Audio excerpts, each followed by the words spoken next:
Ambition is critical. We are back. We're back, bigger, better than ever. Well, how come, right? Nothing is happening in the world, and then this week, like, just loads of stuff happens. And Yeah, random as it's fuck. probably since the end of existence, it's definitely been the strangest fucking week for stuff happening. Mate, weird stuff happens every single day without fail. Right. Isn't it? And it's just weird. I don't want to dive into it too soon, but how the fuck can the Americans produce UFO sightings and nobody seems to give a fuck? Mate, no one cares. Half the people listening to this probably haven't noticed. Don't even know. It's mental. What a fucking mental week. Anyway, how have we been, mate? You right? Yeah, fuck all good. All rolling into one, innit? I got no drinks tonight. I got a Coke Zero, obviously glass full of ice. Mm. I'm going to save it. There's Dannegreg Road Bingo tomorrow, and we got an house DJ as well straight after it. So it's kicking. As long as it stays dry, Yes. by my house is going to be the place to be tomorrow. Absolutely outstanding. Outstanding. Honestly, fucking great. I'm quite looking forward to it. I'm not a massive fan of bingo, don't get me wrong. I've had a couple of meds with bingo in the past. Obviously, every time I use line, I run upstairs to the toilet and fucking wax one up. I want to stick to it. So that's not exactly ideal. Also, when we went to bingo once over the Broughton Road Club, the Brighton Oh, Brighton Club Road, up in Casino, aye. Yeah, up there, like good crack for Donna's uncle's birthday a few years ago, like. And I never played bingo before, even though my old girl was like a bingo expert, the bingo queen and won't win. So I didn't really know how it works. I know we're going to mark the numbers off and shit. But, so it's a big hole, like say the Cavalier Club size of bingo. So I thought, you get it over one line, and you sort of won, innit, once you mark the line. Right. So I thought that was out. So they called 73, say, and I shouts out, house! And every single person in the club turned around and looked at me down. Like he was a Because camp. they hadn't filled enough numbers for the house to be. Yeah. So, like, literally, 103 people turned around and looked at me, and I just went to pieces, and I just went, I mean the line? And everyone was like, get him out there! And all the proper bingo heads, they fucking loved it. The thing is, get him out there! do you know, right? Because I used to work in a Samlet social club, and on a Friday and a Saturday, bingo, it's like a Cavalier club, isn't it, right? You go in there early, people are just having a drink, but once bingo starts, you don't fucking utter a word. You better not even breathe deeply, right? Yeah. Because some old biddy with fucking purple hair is gonna fucking jump all over you if you don't shut the fuck up, like. And I used to be hardcore at the Samlet club, and that's how my first introduction to bingo. Make it up to bingo at the Sandler Club. It's Boca Juniors versus Oh, River Plate. mate, it was, yeah. Well, it was like a quiet version of Barker Juniors versus River Plate. Right, You don't fucking know. yeah. There'd be no one with flares in there. There'd be a fucking riot. But Okay. over, like, because obviously where I live now, we goes over the Mecca every now and again, right? I goes in there for a swig, because over the Mecca, prices are real good. So, Really? yeah, I gets on to like fucking jugs of fucking Kronenberg at like $2.60 a pint. It's fucking great. I comes out. Life now, we fucking rocks over there now without fucking beats pedal. Mate. And starts playing fuck on a Friday night. As you would well imagine, being the worst gambler that ever lived, I don't win a fucking bean. But I'll go over there and I don't spend a lot on the bingo books. Mate, you know it's quite steep, mine. Bingo, like if you, Mate, yeah, don't fuck about bingo, yeah. if you do the old style daubing on on the paper, that's what I do. Yeah. That don't cost next to fuck all. But they have these like computers these days that basically do all the marking for you. Right, And you so get- yes, defeat subject of bingo in man. But Absolutely in my book, yeah. But you get a load of extra books, and the computer just mark. You can just put it on automatic, and you just sit there watching the screen. For me, I may as well not bother if I'm going to do that. That's not fucking bingo. That's not bingo. Lance Armstrong type shit. No, exactly. But that's like 35 quid for like a fucking hour before we started drinking. I don't ever do that. My missus will, because she's thick as a canteen cup, so she's got no fucking choice because she can't keep up with her numbers. But you know, I Yeah, does but it. that's bingo though, isn't it? It's fucking bingo. Yeah. My missus would be one of them who goes to the football and buys popcorn or something or watches it on their iPad. You know what I mean? Right, okay. It's like an equivalent of that. No, I wouldn't fucking do that. But no, if you're going to go bingo, you've got to go Dobbin, otherwise what's the fucking point? But yeah, that's what we do. no, bingo can be, the people who take their bingo seriously, like, fucking dead serious. You know? Especially those old fuckers, you want to fuck about with them, like. But, I'll tell a good bingo story is a family I know from up the hill, lovely family, great. Fucking, one of their uncles died, left them 70 odd grand, right? Left them 70 grand. Turns out he left it though, cash, right, underneath his bed, okay? Right. Department of Work and Pensions found out about it. Don't fucking ask me why. Withheld the 70 odd thousand because they said, because it was like cash and they couldn't decide where the money come from. They didn't give it as an inheritance and they kept it back and they didn't give it to this family. Right. Heartbroken, no, like as in like life-changing money for this Of course family. it is. Yeah. I felt fucking devastated for them, absolutely gutted for them. You know, it was life-changing money, proper. You know, just could have changed their lives, like. And it got wiped out. The money got wiped out. They never saw a fucking penny in it. 3 weeks later, they won 56 grand on the bingo in America. Tell me that money wasn't destined for their pockets, innit? But but don't that fucking rile you? Don't that rile you? Right up. Fucking Right things up. like that drive me round a fucking twist. And that's why when I see things like people pushing towards like cashless fucking society, why do you think that is?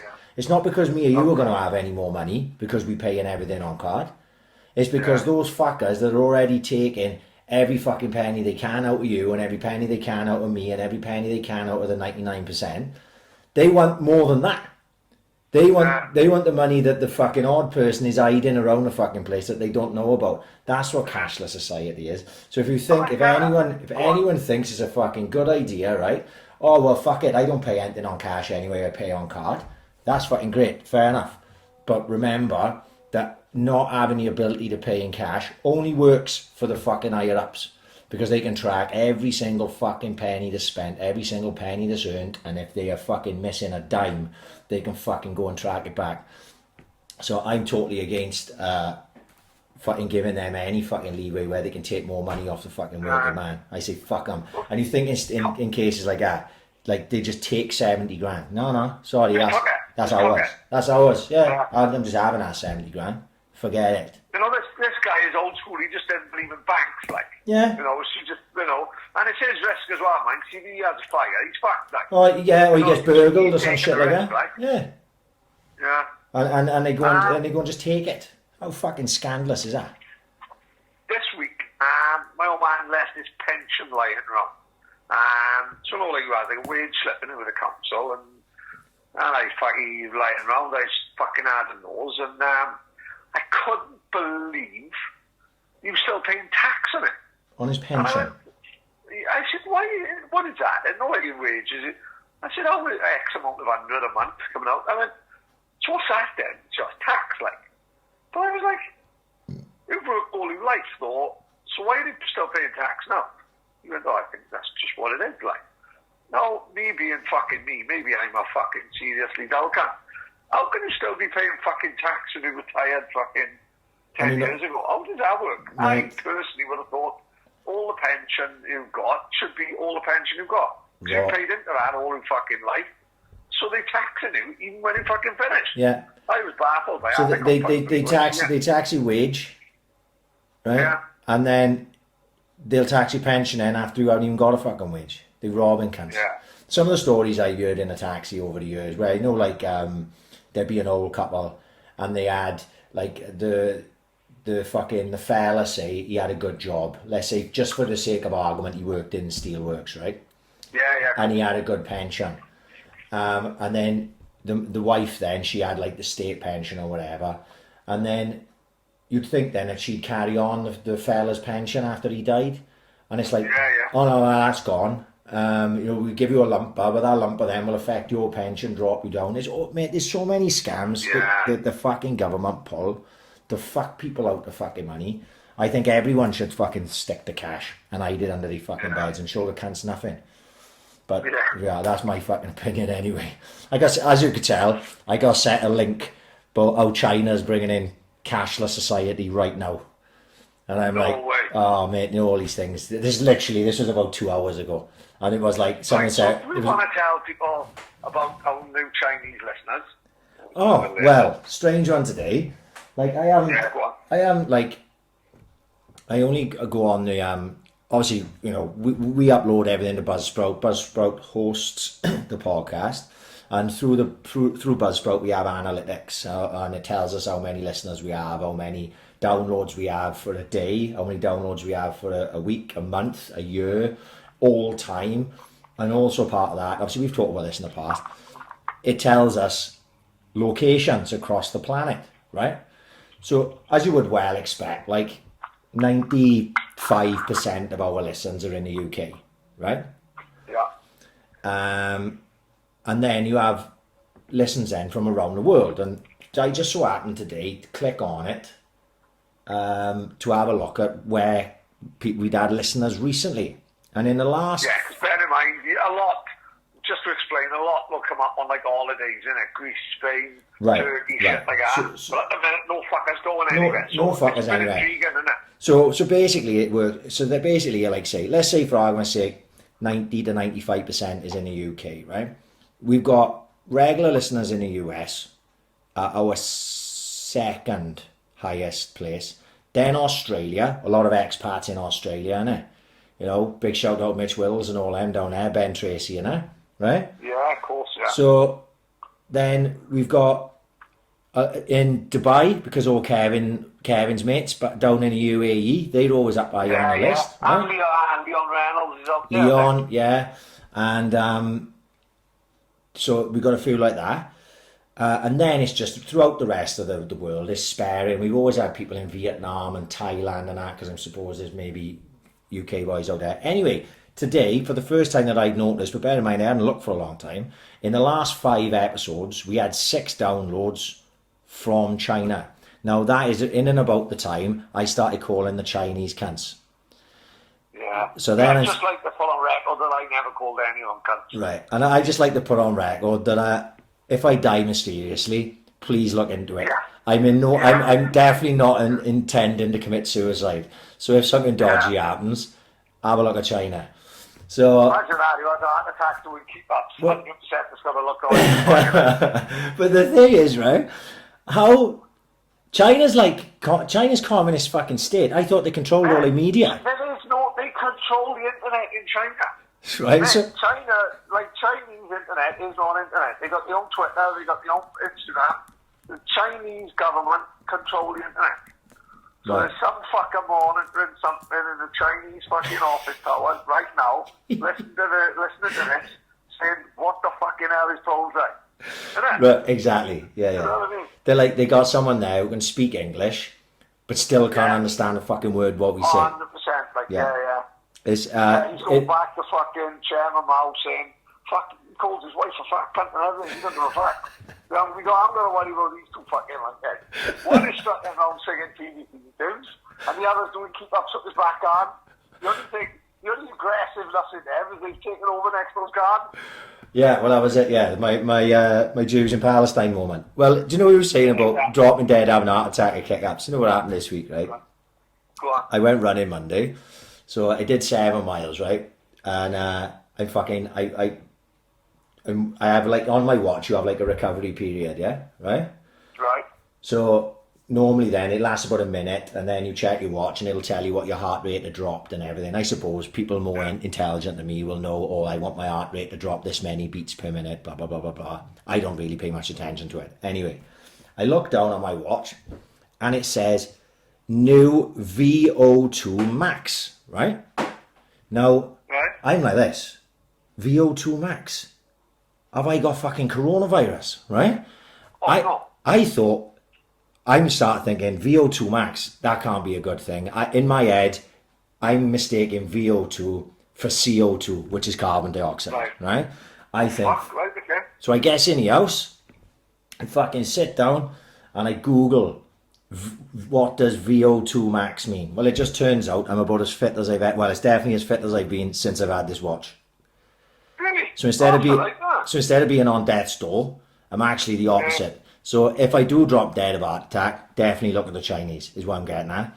Because what's that, Apple Watch, is it? no, Garmin. I got a Garmin. I had Garmin Apple Watch, you just fucking put on the Burger King app for me. Well, it already knew what he needed for the apps. Yeah, it was on Just Eat, like. It was like, it just come up as, would you like to order this again? You know what I mean? It was like reordered stuff from 2 weeks ago. Yeah. But actually, last weekend, see, I should have been doing London Marathon.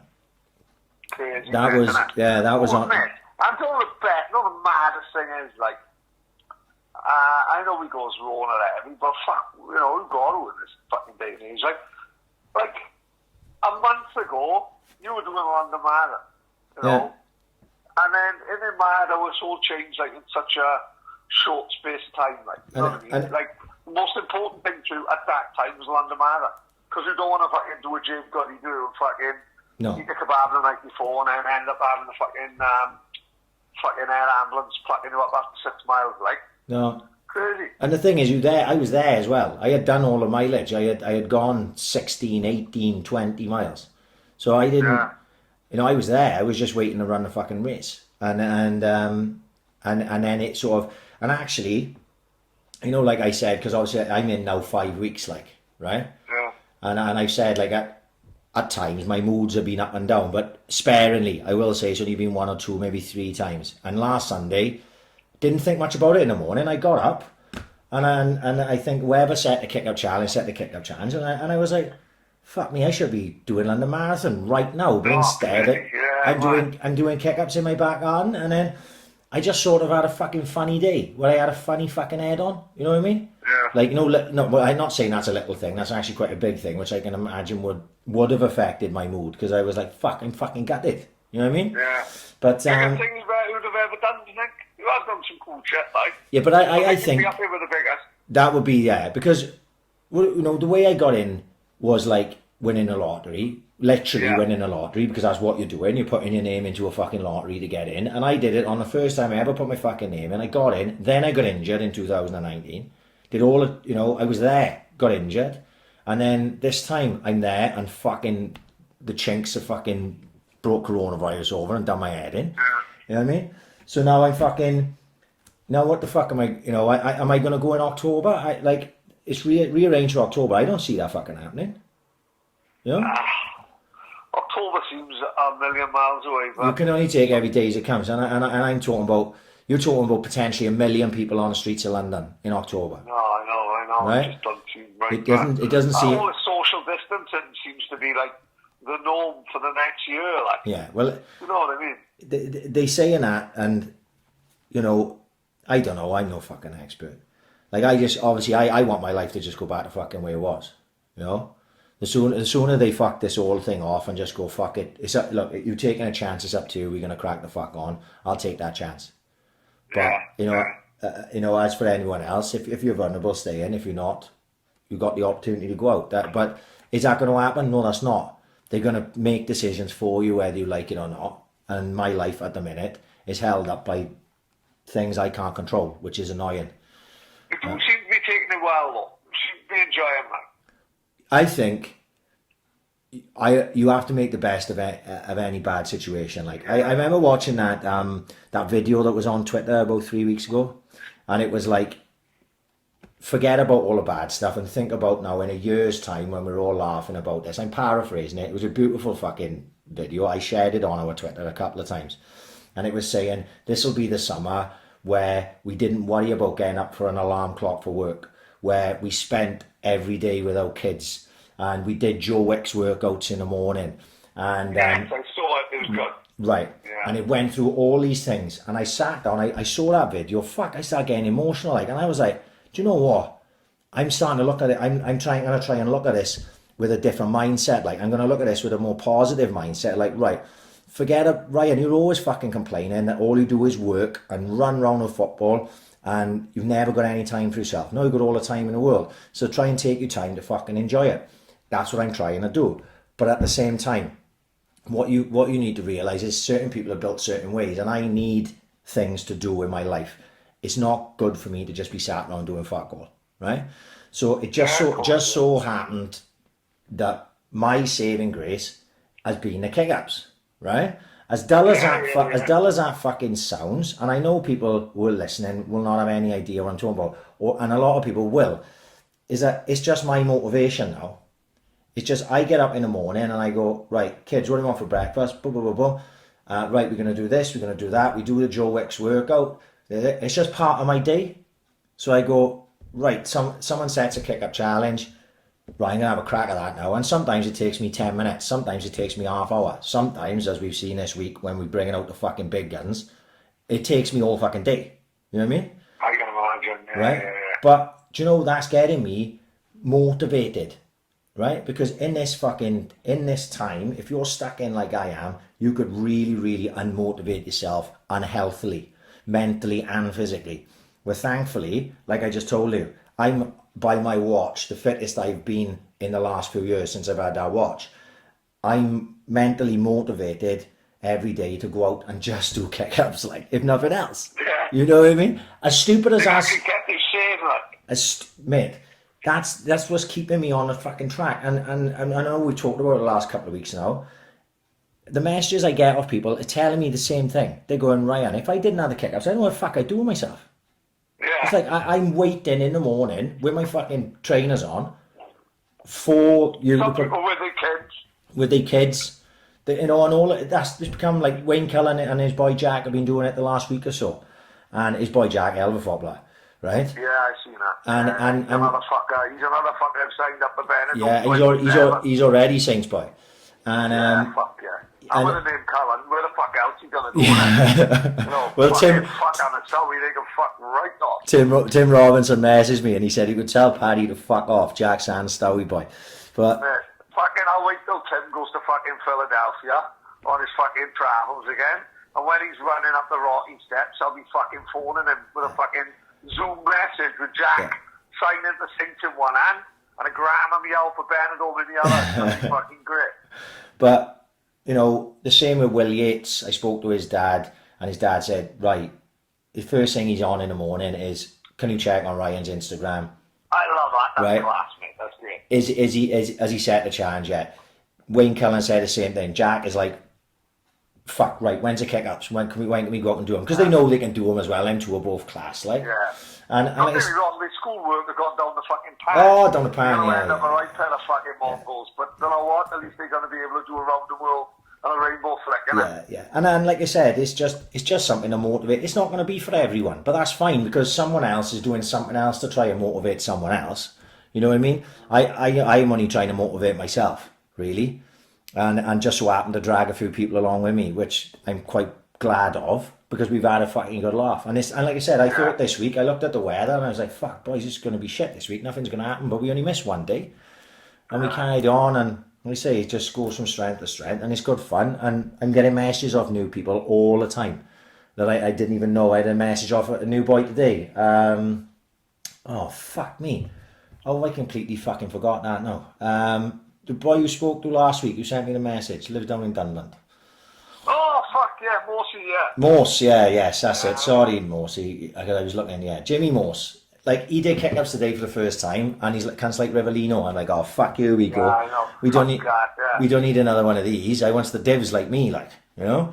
Yeah, well, Ryan all sent me a message, a private message, said, Pat, does Ryan know, like, he can film himself like one continuous video and he hasn't got to go back and forth? I went, fuck it, I love that. I love seeing him stressed. It's great. No. The thing is, but I think that's part of it, isn't it? What you got to remember is when you put up videos on Instagram, unless Ryan knows some wizardry I don't know, is like the videos run in 16 seconds and you can put 4 of them on. So that gives me a minute and 4, right? Right. So which is a random number. Yeah, 16 seconds a time, 16:32, 1 minute 4 seconds. Now, I could put my phone there and just film myself forever, couldn't I? But I'd have to edit out the piece I need then to put into the Instagram thing, like. Now, I don't know how to do it. I got to remember I'm a fucking idiot, so don't ask me how to do it. So what I do is I'll film, and sometimes I'll film a couple of efforts at it, and then I'll just go back and I'll turn it back on. But like you said, I think part of it have become, like at first it was a joke about how shit it was. And then now it's become, can Ryan actually achieve this today? Because you've got to bear in mind, there's only one I failed. And that was last Friday, after we done the podcast on a Thursday. On a Friday, Will Yates set a really tough one. Yeah, and I just did not have the time. I'd not seen Tina all week, right? Because she'd been in work, because she's a key worker, doing fucking TikToks while she's caring for fucking people and all that. That's another fucking story. Anyway, but I hadn't seen her for a fucking week. The sun was out, she wanted to do this, she wanted to do that, and I just didn't have the time. Out of the fucking every single challenge we done, that was the one I spent the least time on, and actually would have won the one that I would have had to spend the most time on. Do you know what I'm saying? Yeah. So it was tough for me. It's the only one I failed. But the one that Jack set, which was Sunday, I think that, or maybe Monday, that was probably my greatest achievement in life. Because I had to learn like two new things I'd never done before, and then chain them into it. It was like trying to do a freestyler's fucking act. I just didn't know how I was going to do it. I've never done around the world before, did it? I had never done around the world before. If it was Monday, I think it was Monday. It was Monday. I had never done an around the world before Monday, and on Monday I did 5. Right, which is like, I said to myself at the start of that, if I can just learn around the world, that's it. I'm happy with that. That's without learning the second flick, which was dropping the ball out of the sky onto the side, flattening your foot out, netting the side of your foot, and then shooting your bag up in the end, doing a few more kick-ups. And you had to do it all together. It was tough. But anyway, don't want to go on too much about the kick-ups. It's just been great for me, mentally and physically, because I'm out there sometimes and I'm putting a lot of effort into it. And I actually now enjoying kicking a ball around out the back. Like today now, Today now I knocked the challenge out, which wasn't easy either. Like, you told me that challenge 3 weeks ago, I would have been out there all day. I did it in about half hour today, because I'm getting a little bit better, like. But I later on this afternoon then, I decided to just go out and kick around on my own, just because I had nothing to do. Tina was in Aldi's and the kids was on the Xbox. I went, oh fuck it, I'm going out the back and I fucking have a little kick round, like. But like I said, you just got to everyone got to do something that keeps them mentally ticking over, looking forward to something. It's the same with this podcast. You know, we get in messages, you know, Paddy, going, oh fucking hell, I'm looking forward to Friday, or, you know, I'm looking forward to Thursday, because it's just something, it's just some sort of regularity in their lives. Yeah, of course, yeah. You go, all right, I'll do this on a Monday, and then I got this, or Last Dance is on fucking Monday now, 2 episodes. Oh, mate, I love a fucking Monday, mate. Mate, it's brilliant. 2 episodes is I tell you what, we said last week, because I thought 2 episodes were just for the first week. But fucking 2 episodes a week I can live with. You know what I mean? Yeah. Don't get me wrong, I done them all in on a Monday, mate. Oh, mate, they done back to back. They done back to back. Yeah. You know what I mean? I finished his work at about 1 night. I'm in the house, and I got to be honest, I smashes out at least one at dinner time, you know. Brilliant. It's got the makings. It's on the verge of being the greatest ever sports documentary. And that's a great thing, you know. We were talking up there with the 2 Escobars, Maradona, Senna. You know, there's been some, even the Crazy Gang, the one about Wimbledon. Yeah, brilliant. I haven't seen Greasy's one yet. Yeah. But fuck me, man. The best thing about it, that generation, I think it might be sport in general. Look at snooker. Look at the characters in snooker. It's fucking the cast of characters in this fucking documentary. For anyone who hasn't seen it, you've got the big fat like general manager, and it's not like a manager such in this country. The general manager would say be the director of football sort of thing, wouldn't it? That's a fair reflection of it, yeah. Yeah. So you've got the owner, who's like would be the multi-billionaire who owns the fucking franchise. You've got the general manager, who's this fat cunt who just loves, you know, who like oversees the whole fucking running a team. Then you've got the coach, who would be the equivalent of manager in football. And then the owner is a character, fucking billionaire, he's a bit of a guy. The general manager is a bit of a character, he wants to get rid of every fucking player, and the manager, he doesn't give a fuck. Yeah. The coach is a hell of a boy. He was an ex-basketball player and really successful, and he's a fucking hell of he's a character. Then just in Chicago Bulls themselves, you've got Pippen, Rodman, Jones, 3 totally different individuals, but no fucking larger-than-life characters. My only argument is, and I hope they fucking address this, is I hope they don't just focus on those three and forget about all, let's have it right, the white basketball players in the fucking background. Yeah. You know, you can't just focus on them three. A team is a fucking team, yeah. no matter how good those three are. Like, they've had Steve Nash in it. They've had Steve Nash in it. Not Steve, yeah. The fucking Golden State Warriors coach. Oh, not Steve fucking Nash. Steve Kerr, right? They've had him in it. Yeah, even the opponents are fucking characters. Magic Johnson, the Pistons, crazy. Yeah, they've had Steve Kerr in it from the start. He was a big part of that side, and you know, I'm sure they'll talk about him more as it goes along. But they have had him in. But another fucking 8 left. Yeah. And like you said, around at that time, when Jordan was first coming through, you had Larry Bird, Magic Johnson, just sort of going out of the league. But during Jordan's time, you had Charles Barkley. Then you went in Shaquille O'Neal and Kobe and that right towards the end. So there's still plenty of legs in it. Like, but this week we're Rodman's crazy, man. You know what I mean? But I always knew he was mad, but I didn't realise he was that mad. Yeah. But I thought the actual best part about it was showing the hatred Jordan has for the bad boy Pistons. It was. Yeah, I told you about that podcast the other week, didn't I? Yeah. It's brilliant. I got to get on as it happens because you see how I was talking to someone this week and we were talking about how, you know, like games have changed. You know, like and the way I described it was, like, if you watch a Maradona documentary, what Maradona had to go through at times in Barcelona with the Butcher Bilbao, and then in the Italian leagues where he was just getting fucking hatchet jobbed week in, week out, no protection from the referees. They ain't gonna book fucking Franco Baresi for knee-eyeing fucking from Maradona. You know what I mean? And things like that. That was the same equivalent of Jordan going up against the Pistons, because when Jordan was coming down the lane, the game was completely different to it is now, where everyone's protected. So, you know, you chuck Messi in a Napoli team in 1984, whatever it was he was there, Messi going to get kicked to fucking ribbons. I don't care how good Messi is. The pitches are garbage, right? And he's going to have no protection. And it's the same now these days with basketball. Like, it's very soft compared to those days. So I actually prefer to see it more physically. Oh, yeah, massively. Like, they big men, they coming down the lane. You can't do to them. For what the Pistons were doing week in, week out, people would just be getting sent to the stands every game in this day and age. Right, you know? Because the game had changed, because it's all now health and safety conscious and anything, isn't it? Yeah. And I'm sure NFL, boys who watch NFL, boys who watch any sport really, will tell you how it's changed, how safety is paramount now, isn't it? You know what I mean? So you can't have some guy tearing down the fucking lane in basketball, 6'9", a fucking close to 300 fucking pounds and about to dunk it, and some guy just fucking clatters him out of the sky. But it's not that, he lands on fucking Jack Nicholson's lap, there we are. Fucking, you know, imagine Jack Nicholson dying because fucking Shaq have landed on it. They're hardwood floors. You drop from the fucking height those guys are going up, you will hurt yourself. And that's why in them days that's what they had, the Jordan rules, didn't they? The Detroit Pistons, where basically they had their own set of rules for when they played Michael Jordan, and it was basically fucking hound him and foul him all the fucking time.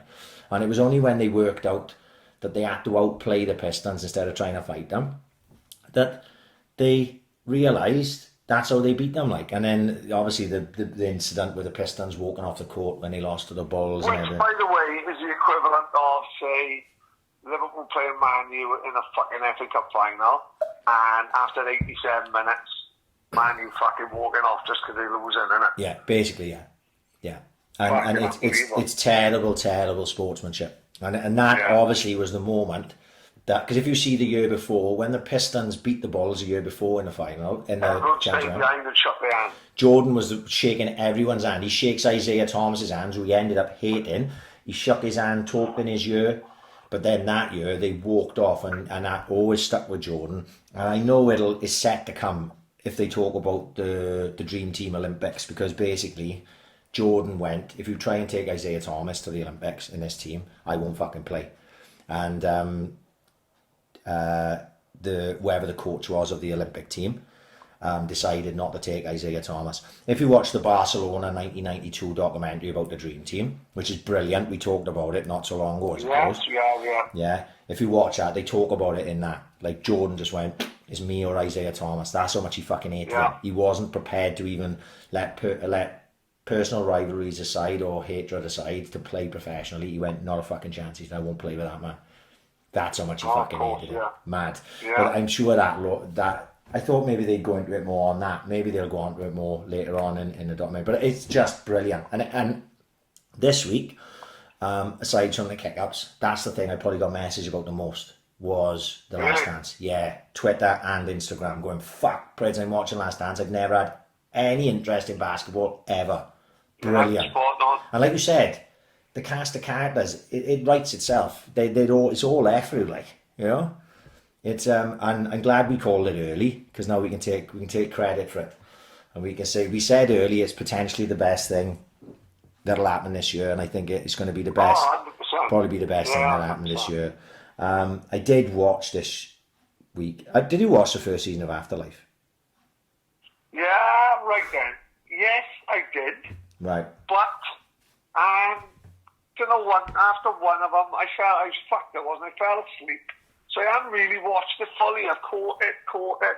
No. And then I sort of didn't really watch it fully. I'm one of the only fucking ones. Right. But who raved about it and who loved it. So basically, if you haven't watched Afterlife 2, if you haven't watched Afterlife 1, I can't help you, because this is a long time since, right? So you're going to have to just deal with the spoilers. But if you haven't watched Afterlife 2... It don't feel that long ago, though, do it? No, you came around quite quickly there. Now, so it may be a spoiler alert here, so you may want to miss the next 5 minutes, right? Go on. But I loved Afterlife 1. I think if it wasn't the best thing I watched last year, it was in the top 3, right? I'd have to go back and check what I logged. I fucking thought it was the most perfectly written thing Ricky Gervais had done. Now, bear in mind what he's done, right? Yeah. As regards... We're talking Office, mate, you sure? Mate, I think... What I'm trying to say is it's not as funny as The Office, but it was never meant to be. Yeah. You know what I mean? It's completely different writing. What I'm saying is, as regards the writing and the acting, I thought it was the best thing Ricky Gervais have ever done. The Office is 10 times funnier, because The Office is The Office. It was meant to be funny. Like, Afterlife was meant to be emotional and an emotional comedy, right? And I thought he got it spot on. The fucking mix of sadness and comedy was absolutely perfect. And if you remember, when we talked about that, after it had come out and I'd watched it, I said they should not make an Afterlife 2. I said, leave it. You couldn't, there's nowhere to go with this. It's absolutely perfect, right? Do not fucking spoil it by feeling you've got to go and do a second one, right? And this is going to upset a few people, because I know a lot of people fucking absolutely adored the second season, right? And I didn't find it as good. I think, whereas in the first season, the mix of comedy and like emotion was perfect. And I mean perfect. They couldn't have done it any better. It was bang on, right? In the second season, don't get me wrong, there's some extremely sad parts and like emotional parts. And there's some funny bits. But it never works as well as the first season. Really? It's like, there's more sad than there is funny.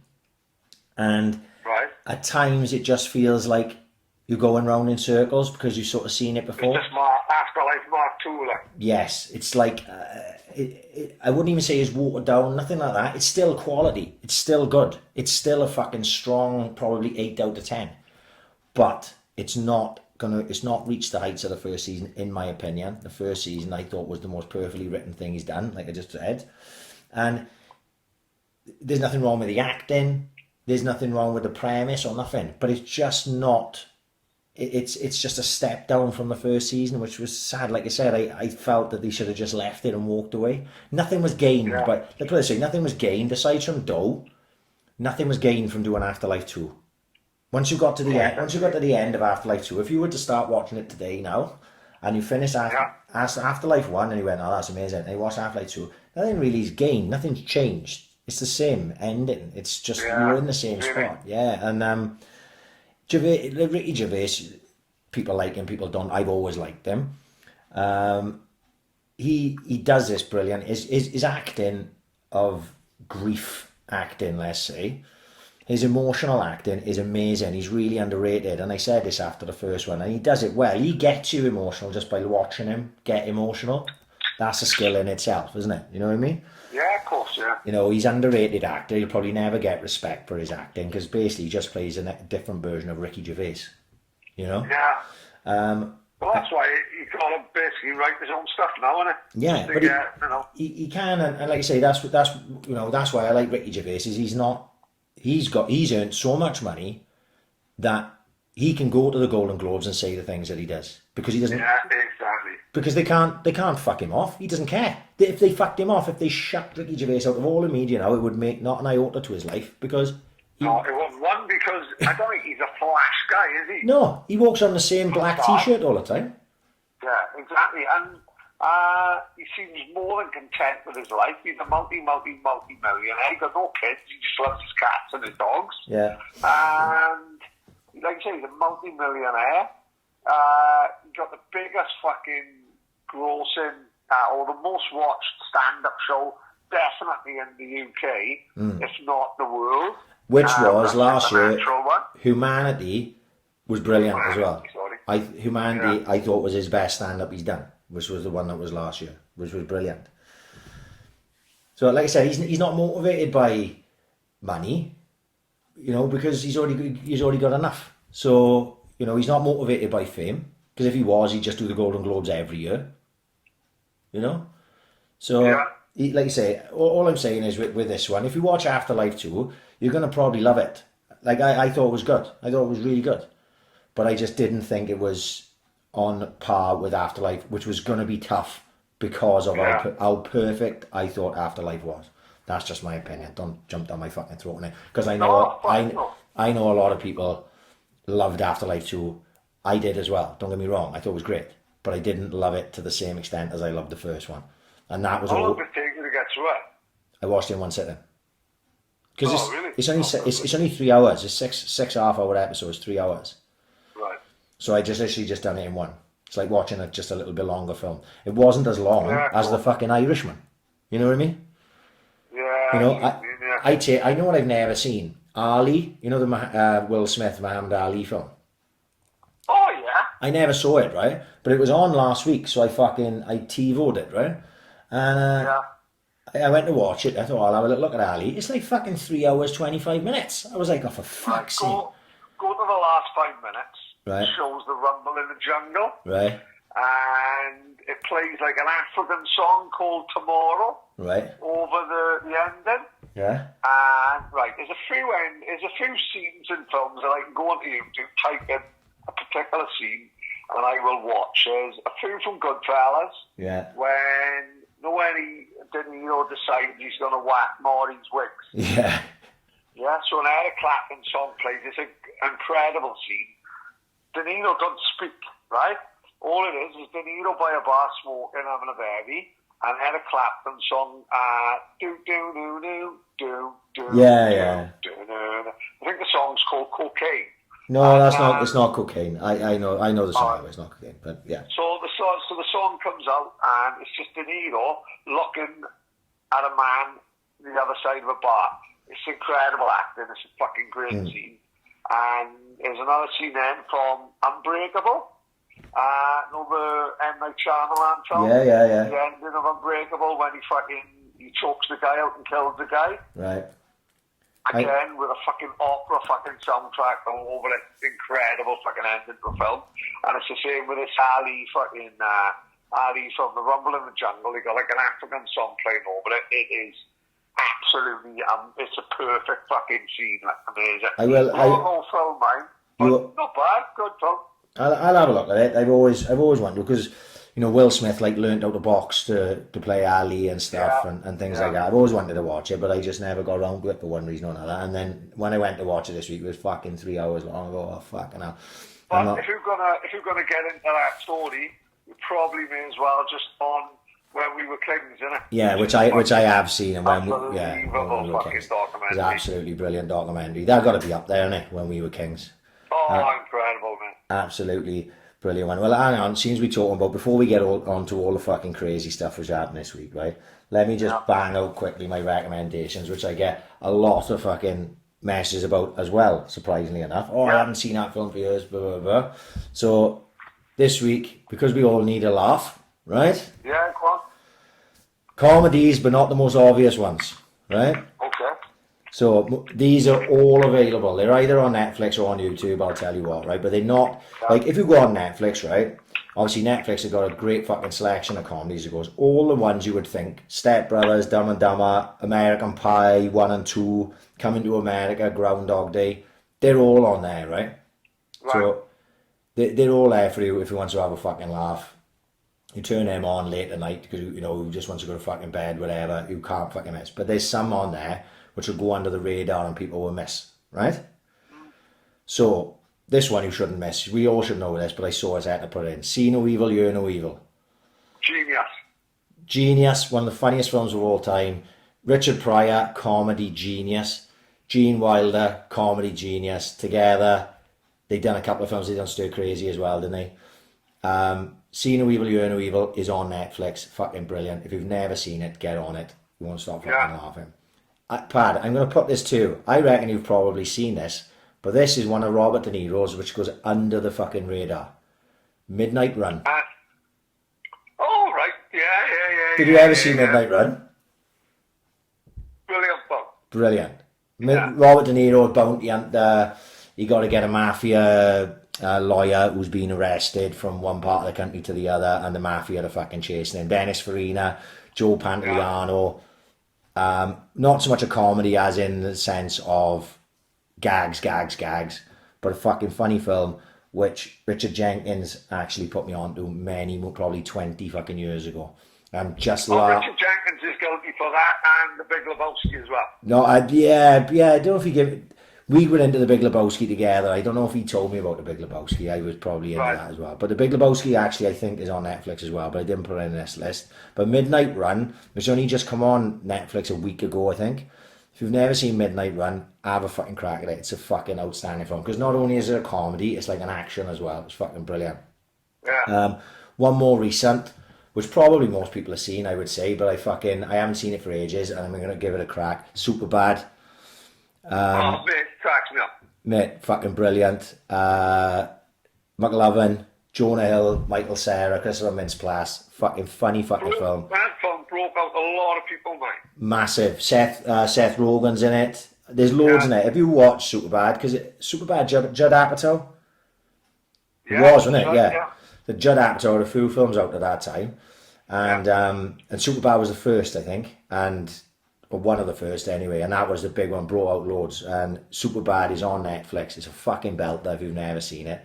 This one went a lot under the radar, but I'm sure you've seen it because you're a Sacha Baron Cohen fan. The Dictator. Funny film. Funny. It's like when people talk about it, they go Ali G or Borat, and then it's like everything else is below it. But The Dictator is a cracker. Really, really, really took me by surprise how funny that fucking film is. Sacha Baron Cohen is a Middle Eastern dictator, goes to New York, and hilarity ensues because obviously the Yanks are fucking idiots. And his parts. I remember when Ali G first come out. Brilliant. It was the funniest thing on fucking TV. When he goes down the mines with the Welsh miner, just some of the shouts are so ridiculous but fucking hilarious. And then Borat.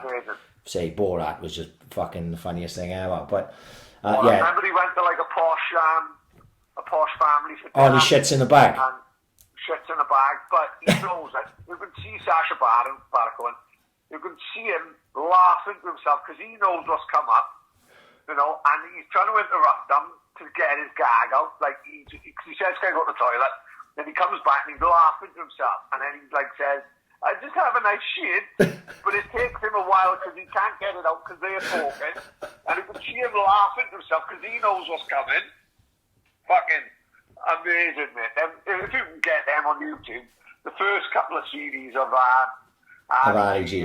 Yeah, because Borat was only a side character, wasn't he? To Ali G. But he was tremendous. And he was tremendous. He soon became the fucking main man because he didn't give a fuck. I can't remember if in the film or on the series where he's with a guy, like a real posh guy. I think he might be in the like the Henley Regatta, like the fucking posh. Yeah. And he says, I got photos of me and my sister. Do you want to see them? And he said, oh, yes, please. I'd love to see him. And it's sister sucking him off. It's fucking absolutely fucking incredible. It's funny as fuck. Fucking brilliant. Brilliant. Right. I don't know if you've seen this, Pad. And actually, I wouldn't have seen it other for the fact my missus made me watch it. I was like, oh, I don't want to watch that. And then it turned out to be funny and I enjoyed it. 21 Jump Street. I haven't seen it, but I heard it's pretty good, isn't it? Yeah, it's pretty good. Jonah Hill, Channing Tatum, Ice Cube. It's in that ilk, a super bad and that. I actually, like, one of those things I looked at and I'm not going to watch that.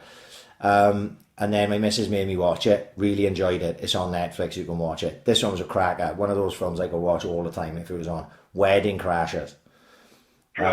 Vince Vaughn, Owen Wilson, Bradley Cooper, Christopher Walken, fucking Rachel McAdams, Isla Fisher. Fucking brilliant film. I must have seen it 3 or 4 times. That's on Netflix. I only noticed when I was looking this up.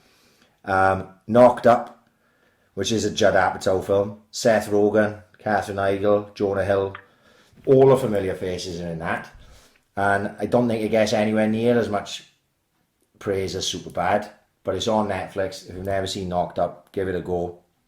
And just Monty Python and the Holy Grail and Life of Brian are both... Life of Brian is up over the best ever. No, there's be youngsters listening to this, not even know what Monty Python is. Right? Oh my God. Right? Monty, if you go on Netflix, I didn't realise, but pretty much every Monty Python is on, and I mean the films and the series and stuff is all on Netflix. Yeah. Right? And it's mad to think that, like, I remember watching Monty Python as a kid, and just the stupidity of it was hilarious. I remember the first time I watched The Holy Grail with my BAMP, like in my BAMP's house when I was a kid, and I can still picture it now. You know the bit with the knight when he starts getting his limbs cut off, like, and he goes, oh, it is really a flesh wound and things like that. And some of the shouts, like, it's just fucking incredible stuff. And when you think about it, then at that time, they like inspired like the next generation of comedians. So, if there's no Monty Python, there may very well be no Blackadder and no Young Ones, and there's no Ben Elton or fucking Rick Mayall and all these people that came along just after them. Like, they're very important in British comedy. Like, and there'll probably be a lot of people who've never seen Holy Grail or Life of Brian. Listen, one of the greatest scenes ever when they go into crucifying everyone. And the guy walks through and they're asking everyone, crucifixion? Yes. Turn right on the left. Yes. Okay. Crucifixion? Yes. Turn right there and first left on the left. Crucifixion? No. Freedom today? Oh, freedom. No, only joking. Crucifixion. Oh, very good. Turn right on the left. Brilliant bit. Fucking awesome bit. Fucking watch all day. So they're on there. If you've never fucking seen them, have a look. I had to check this one in because it's one of my fucking favourite films of all time. I know you got those films you could quote it word for word. I could put it on now and I could tell you every single word of it. Friday with Ice Cube. I've seen it. No, I never watched What? it. You've never seen Friday? Fucking hell. When I was in school, Friday was our film. That was the film we put on. Yeah. And I know it word for word. And it's the full film is on YouTube. When Denty did a charity night, I think it was last year, in Cinema and Co. And the in Cinema and Co, the film they were showing that night, they had a DJ on, everything, hip hop DJ and blah blah blah, and then they had Friday playing. Fucking great. Amazing. Yeah, I sat there, I was drinking spiced rum and coke, watching fucking Friday with all the boys, me, Wayne Saunders, Harvey, Chris Davis, and Denty and that. We had a fucking whale of a time. So yeah, Friday, it's on YouTube, it's a fucking classic. Most people should have seen it. If you haven't seen it, see it. This film, it took me years to see, right? And I don't know why, but then when I saw it, I absolutely loved it. And it's another one of them I could leave on any time. Shaun of the Dead. Great film. Right, Shaun of the Dead, full film, Shaun of the Dead is on YouTube. It's not only a fucking brilliantly funny film, it's also a really good zombie film as well. So it's the both. It manages to do the two. It's fucking brilliant. So if you've never seen it, it's on YouTube. And last but not least, The Waterboy. Everyone should have seen The Waterboy. I just happened to stumble across it on YouTube. The water boy, absolutely classic. This is high quality H2O. 2 footers in the chest. Man. It's never when not he 2 funny. foots the guy in the chest, I was fucking crying because I was not expecting it. Yeah, I was not expecting it. No, it's still funny now. I watched it with the kids, and that scene, you know, that 2 footer in, like, cause they I remember the first time I watched it with my two, and they are loving all of the water boy running around smashing everyone and stuff. But that 2 footer in the chest, even after you've seen him smash a few people, the 2 footer in the chest is still hilarious. Like, they was fucking crying their eyes out. Absolutely fucking brilliant. So there we are. There's plenty there. I hope you had a pen to write all them down. And that's what you can do from now on. Right. Let's talk UFOs, Pat. Unbelievable, man.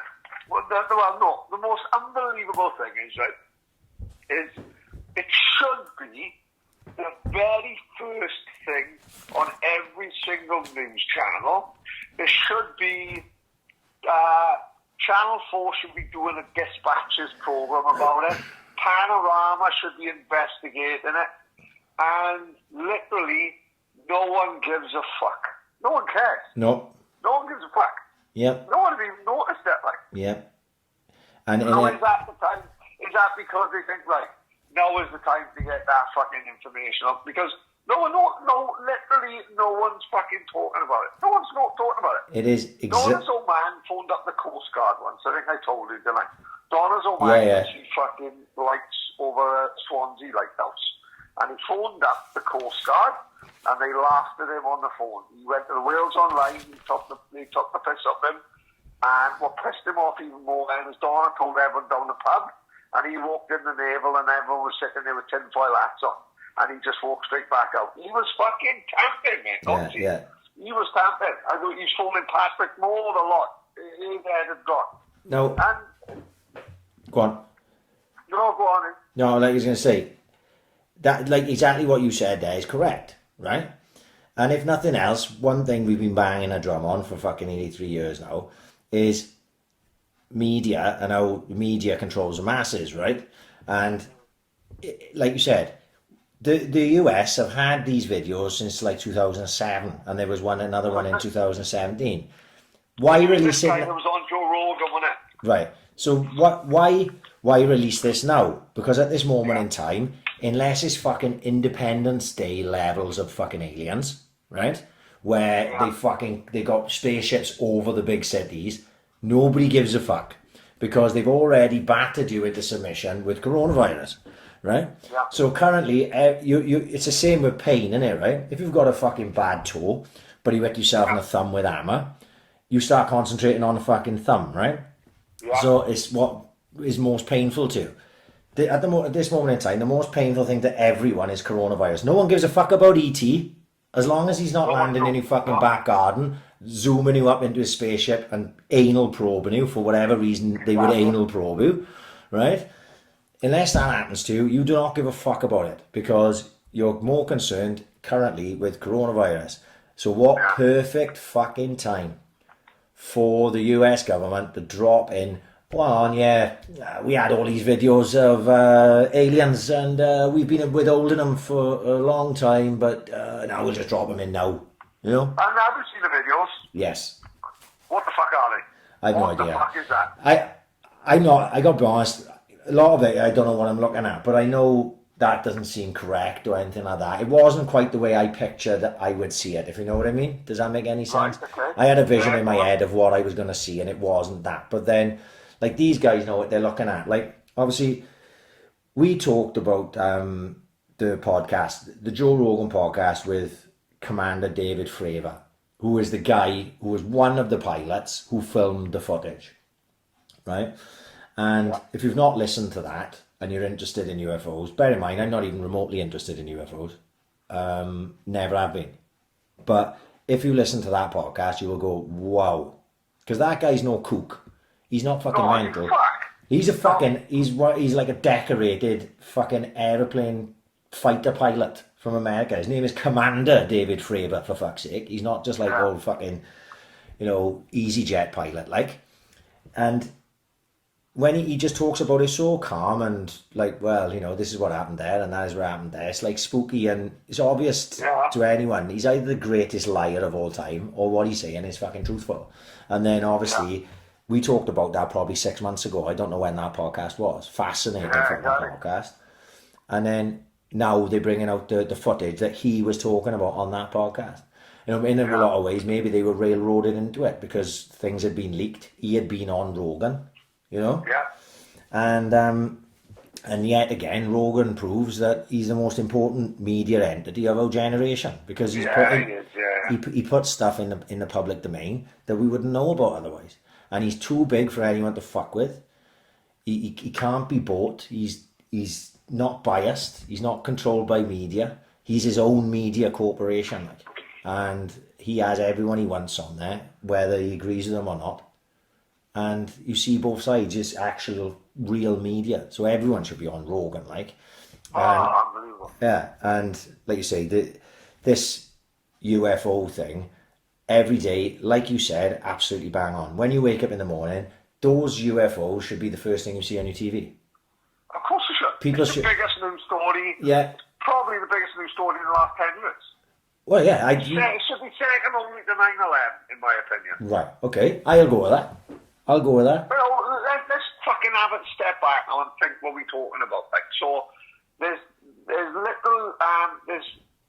flying saucers in the sky or objects in the sky that are doing things, that are doing manoeuvres and going as quicker than anything has ever gone, doing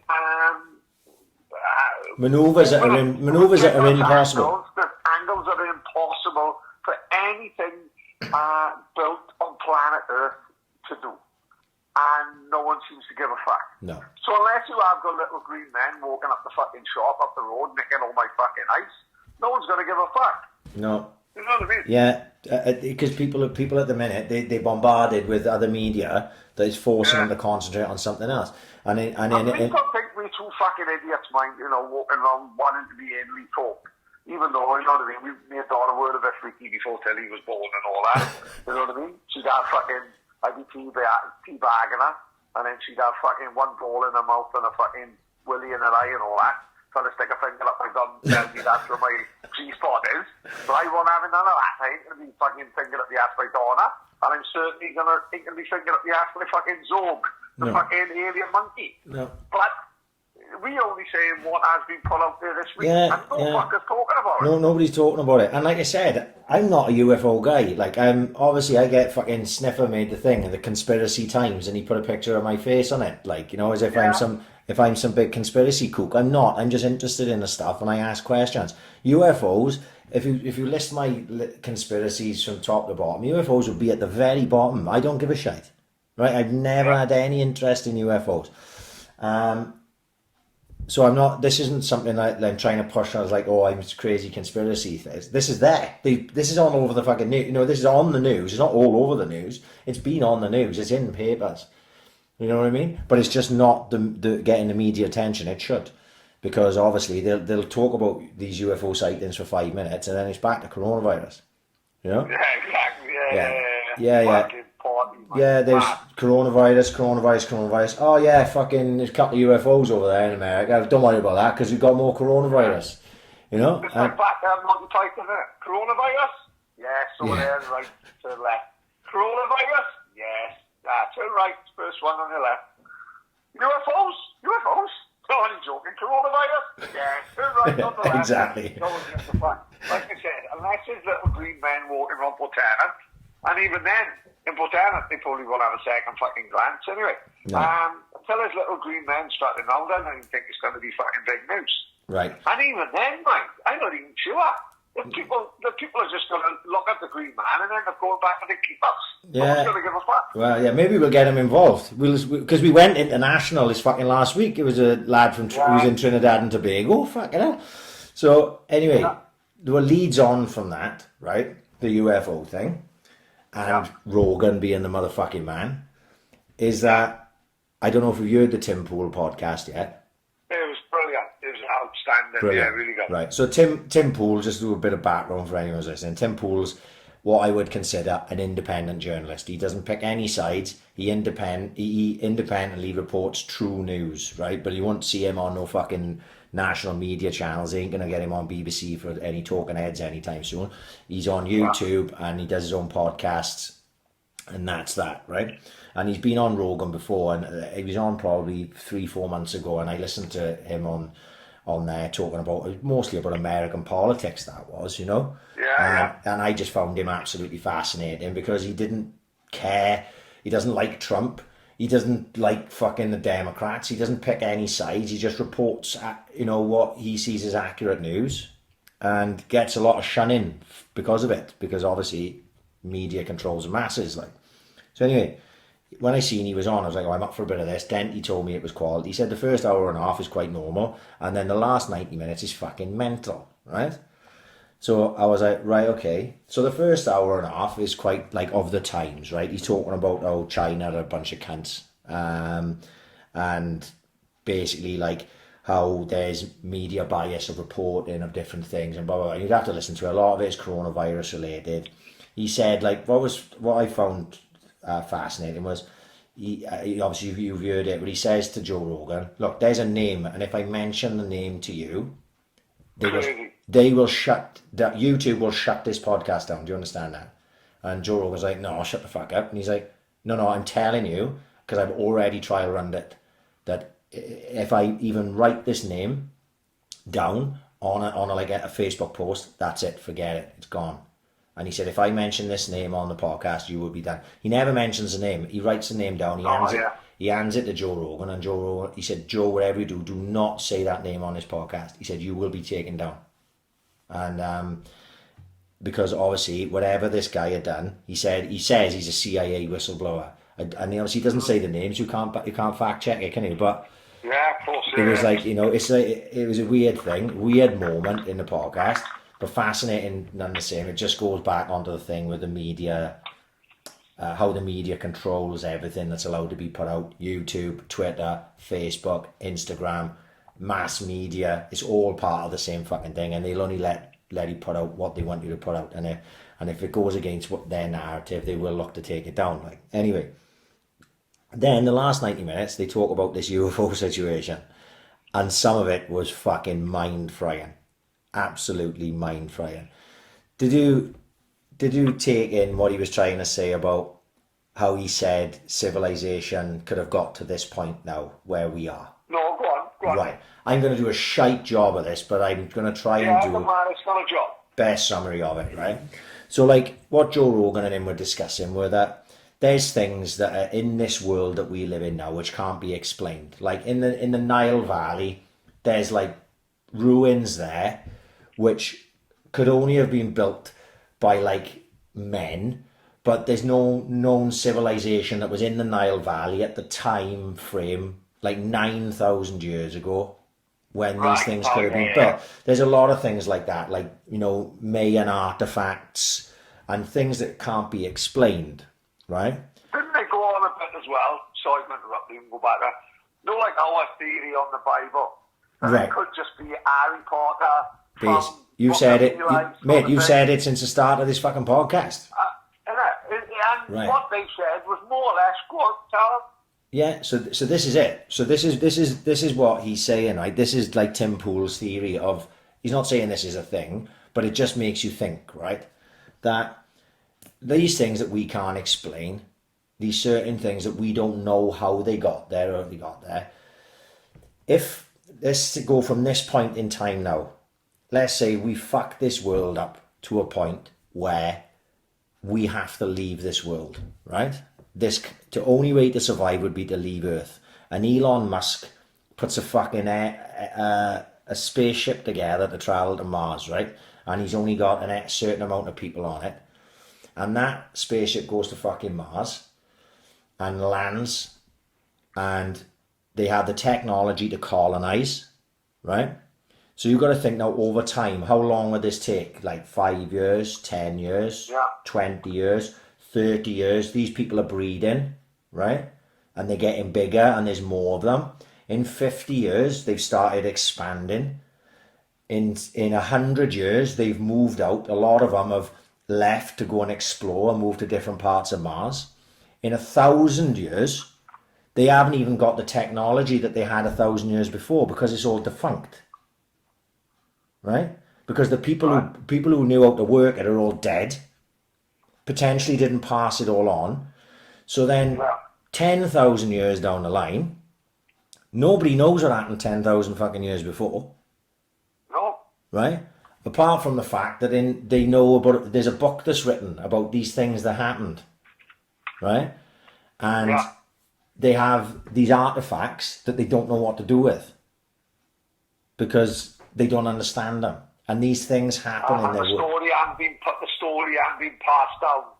It would get passed down the first 10, 20 It's like, and becomes a Chinese whisper then, you know? Yeah. And it gets... It was the JFK thing, getting locked away for 50 years. They probably thought that would be enough for 50 years, which is why they've locked it away for another 20. So everyone who actually gives a fuck will be dead. Yeah, exactly. So basically, convoluted way of going about it is where we are now. We think we are 2000 BC, 2020 BC, but they seem to think they know probably thousands of years before that. You go back to dinosaurs, millions of years back and back and back. That's what they think, yeah? But what came before the Big Bang? The Big Bang may not have been the Big Bang. The Big Bang may have been something else. And that's, you know, it's all sort of spins you out in the end, but it's just a thought process of like, well, maybe we're not actually, you know, what we think we are. We could be something fucking else, you know? Oh, Lord. And then it's quite a, I'm like I say, I'm doing it a fucking disservice, but it's something I never thought of before. And I was like, fuck, that's a bit mad. I never thought of it that way. Of course, how would we know what those things are? Like we could know those aliens could be what we were like 2 million years ago. And they just come to check up on us. Things like that. It just starts spinning you out, and you go down a rabbit hole, your fucking head's gone. You know what I mean? But that was about as deep as I've ever been into UFOs and the theory of UFOs, and it was a decent listen, to be honest. But it's not something I'm going to worry myself too much about. Like I said, I am generally one of them that unless Independence Day happens, the UFOs, as long as they're not hurting me, I'm going to leave them the fuck alone. You know what I mean? To get on, probably what he fucking claws did, actually. Aliens from another planet ain't exactly on our doorstep, but something else is on our fucking doorstep. Which, unbelievable. What a week for this to come out. Unbelievable set of circumstances, wasn't it? This come from nowhere, didn't it? Crackers. I just sort of woke up in the morning and Denty's posted a load of like Facebook forwarded voice messages and then like sort of backup information to go with it, like. And I was like, what? Just before we go on, right? Go on. We're not like saying nothing untoward here. No, this is out there. We started a fucking group now on Facebook, so this is out anything there. we're saying here, we're not putting out no secrets or nothing that families don't want to put out. This has been put out into the public ether, and we just fucking only commenting on what we see and what's being shown. We are literally just publicly commenting on what we've seen. And it's out there for anyone to see if they want to go and see it. So we're not out. Basically, you and Derek are Corner, and I'm that the bird from who used to be on Blue Peter. So Mary loves Dick. Mary loves Dick.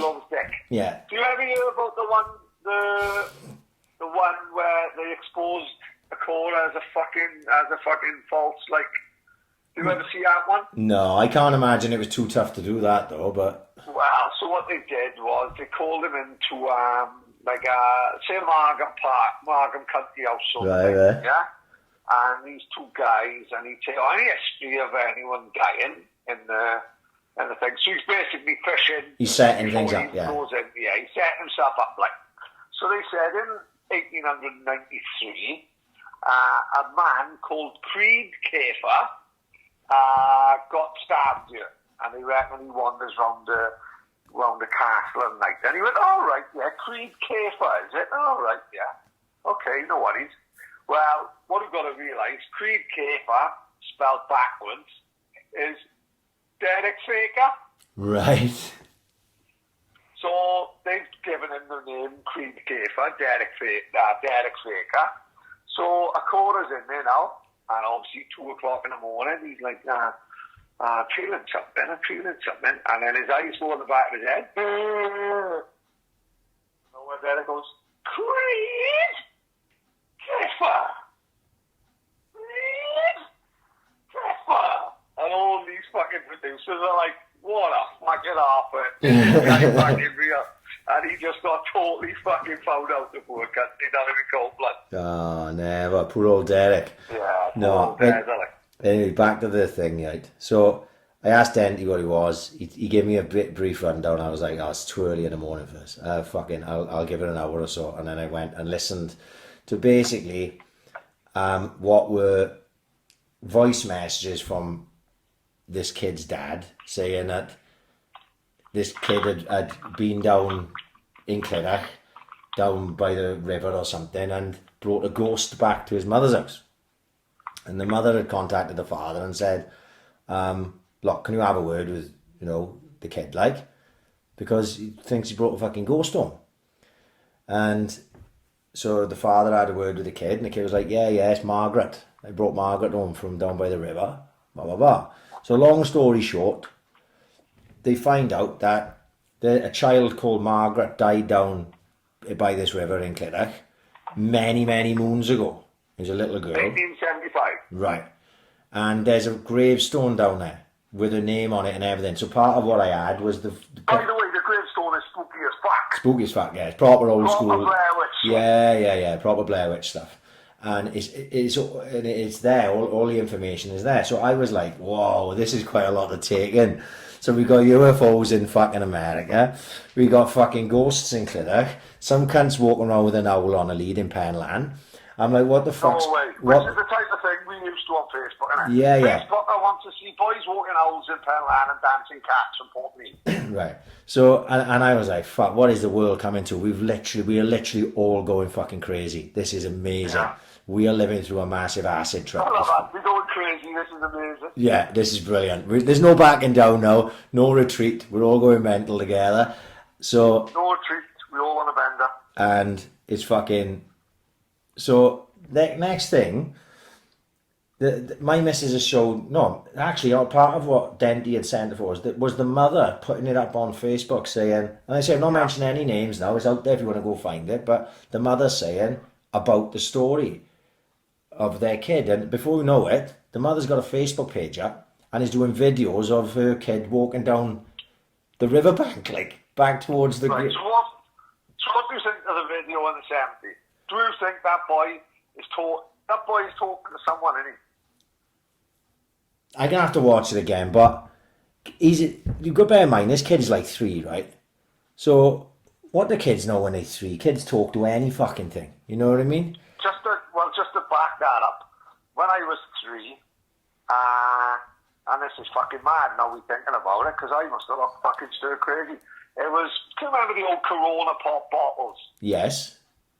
They used to hand back every week and get 10 pence back for everyone. Yeah. My best friends when I was 3 was 2 Corona bottles. Oopa and Doopa. And this is genuine now, this is on Teddy's life, right? Doopa and Doopa. And they was my best friends, right? And I would talk to them in my grandmother's house for hours. Hours and hours. Doopa and Doopa. So now that, all of a sudden now it's coming back to me. This isn't that fucking weird. No. So, you know what I mean? Right. Now, I may get called a conspiracy kook. I'm not into ghosts either. UFOs and ghosts, they're not in my wheelhouse. I don't care. Right? But obviously, because being that it's in Clydach and this story was interesting enough, obviously you can pick holes in this if you really, really want to. Yeah, of course. Right? But it is an interesting fucking thing. There's a Facebook page set up, Riley's Journey or something, I think it's called. Yeah. So you can go and find it and have a fucking look. Because this is proper Derek Recorder shit. They're going to have fucking Annette. What's her name? Annette Fielding over and fucking... and hosting a ghost hunting down there, You know what I mean? Unless we get there first. Did I have a Carlu about my old man's ghost story? Yes, you did. Shall I say it again? Yeah, go on. You have told me. I think you said it, but don't worry. Everyone who knows Swansea, they'll know Fairwood Common. So anyway, to the Gower and all that. There's a cattle grid, famous cattle grid on Fairwood Common. So my old man's going hunting. They're going hunting for rabbits down the Gower, on Fort Island way. And they're driving along just before Nazareth House and around that area where only like describe it's like a country lane. To the right, it's just barren land. To the left is barren land. There's no houses. There's no buildings. There's nothing there. And they're driving down here. It's about 5 in the morning, just as sunlight is coming up. And there's a man, old man, 70s, with an old-fashioned, like Charles Dickens nightgown on. Just think of Christmas Carol and all that. An old-fashioned hat, was like the Christmas Carol, like the proper, when they go to bed and all that. And a fucking candle. And all 3 of the men in the car look at each other. And my old man says, don't fucking stop, whatever you do. Just drive fucking past him. And he drove 100 yards past him, stopped the car, got out the car, and he's fucking gone. There's nowhere for him to go. He's fucking gone. Mm. I said, what did he do? He said, we got out, jumped back in the car, killed 20 rabbits, and had rabbits sleeping next week. But he said that fucking happened. No. Yeah. And the thing is, to anyone who doesn't know your old man, he's the most man of all time, isn't he? Man, yeah. This fucker, he put he's basically, my old man is Joe Exotic, and he don't fuck boys and all that. But my old man is Joe Exotic, my old man will see a dead hedgehog on the road, on the motor, he'll pull in, put it in his fucking, in the boot of the car and feed it to the ferrets. Yeah. He's old school, man, he could fucking make a rabbit castle out of a cat. That's how fucking clever he is, like. Yeah. It's all proper old school. Man's man, like. Yeah. Kill your own food and cook it and Old eat it. school, yeah. He could fucking, he could skin a rabbit, he could skin a chicken. No man could live off my land easily. Yeah. And there's no fucking about my man. If he said he's seen it, he's fucking seen it. Yeah. Because it's never been a big deal. He just said, this is what I fucking saw. And that's the end of it. Whether you believe it or not, that is what happened, like. Yeah. And he just said, where the fuck did that guy disappear to, like? Unless he chucked the wrong mushrooms in his fucking tea that morning. You never know if he's living off a land. Quite fucking possible. Exactly, like. You But know what I mean? no, like you said, I remember that. So, but like say ghosts, I can't say that I've ever had anything like that. And it's not something along with UFOs that have ever really interested me. But this week we had them both, and then sparked my fucking interest. It was like, fuck, how do I keep up with the UFOs and the fucking ghosts? I wasn't going to tell you because he was going to fucking probably laugh at me, right? No. I shouldn't really be saying this, but right. Coming down the hill for my old man, this happened about 2.5, 3 years ago, maybe about 3 years ago. So coming down Gorse Avenue from my old man's, Yeah. come to the traffic lights on Carmarthen Road, yeah? Indeed. So you look over the road to left-hand side slightly, you've got the young disabled, where you Yeah. pig pong and all that. And then to right-hand side, then you've got Clydach Medical Centre. Yeah? Indeed. Yeah, I know. So in the middle of that, you've got a little bit of land in it. So you've got the medical centre, the young disabled, you've got a little bit of concreted land. It's like it's a car park, isn't it? But it runs It's a car between park the in two. it, yeah. So behind I told the 8 o'clock in the night, I just picked my daughter up to my father's, gets that traffic lights. Through the railings, I saw what I can only describe as white mist. Okay? Perfect way to describe it. White mist going from the Young Disabled Club over to the Clydach Medical Centre. Now, I know what I saw, right? And it was just me in the car. I would never have mentioned anything. And this white mist goes over, and I turned to my left, and Tilly's looking at me, and her exact words were, she was only 11 at the time, but her exact words were, did you just fucking see that? Right? And I went, yeah, I fucking did. And we both went, what the fuck? Well, what the fuck was that? Right? And we still laugh about it to this day, right? Because we don't know what the fuck it could have been anything, right? Yeah. But it could have been anything. But I don't know what it was. Yeah. We both laugh to this day. Whenever we pull to that traffic light, which is most days, because we've got to go there to get home, she will always say to me, remember that night? And I'm like, yeah, I fucking did. Unbelievable. Yeah, so weird thing fucking happened, like, and you just strange things going on. Explaining it. Yeah. What I say, it's a fucking very, very strange time, and this week has been fucking very, very strange. Yeah, a very, very strange week with the Clydach Ghost thing, which I'm hoping for updates. I'm hoping that's not the fucking end of it. You know, I want to hear more about that. But the UFOs now, that's buried now. That never happened. That'll be fucking forgotten about within a week. You know what I mean? That's it. That's in the end. That's with Epstein had it. That's gone. Yeah, that's Prince gone. Andrew, the nonce, no one gives a fuck. No. That's gone. No, all buried. Just more and more coronavirus. Although things are looking a little bit more positive with things reopening and potentially reopening and stuff. It looks like the football's fucked. You know what I mean? Yeah, you know, the more and more it goes on, right? I'm not kidding you. Right? I can't see how the football finishes, mate. No. And I know it's a mad one, right? I just can't see how it gets done. No. Do you know what I mean? Yeah. And like someone did pull on something good this week. I did see it. Those Man City were top and Leeds were mid-table. Do you think there'd be this much fucking fuss? Because the way it is, like Liverpool haven't won a fucking Premier League title ever, right? So like for them to lose it for this, even the people who begrudge Liverpool the most are saying, oh fucking hell, fair, they do deserve it. But I'm telling you now, right? I cannot see how the season finishes. No, it doesn't. Not I can't see it. No, I can't see it. I know there was a lot of people may have heard it, but it was like apparently it was the Bristol Rovers manager WhatsApp fucking voice message that was going around this week, and he was like, "Look, it ain't gonna fucking happen." The thing is, and we talked about it a few weeks ago. It's like even if you don't have people in a stadium, you still gotta provide St John's ambulance or paramedics or whatever. You still gotta have referees and fucking linesmen. You're gonna have coaches and substitutes and fucking players, and then it's still bodily contact, and people are standing within fucking 2 centimeters of each other from corners and shit of this fucking nature. In this day and age, right? How can you justify testing every single person who's involved in that football game? Cameramen, every single player, manager, coaches, physios, TV production people. How can you justify testing 50, 60 people there in one hit just for one game when there's not enough tests going around for nurses and doctors on the front line? No. You can't justify it, mate. You literally can't. You can't. And then that's not just one game, mind. You'd have to have all those tests. You'd have to all those tests for every game. And then you'd have to because they've got to play catch up on the games now, so you're playing more games. You've got to have the tests for the Tuesday and the Thursday and the Saturday and the Tuesday. It's just not feasible. And sadly, like I said, I said was someone's getting fucked no matter what. Yeah.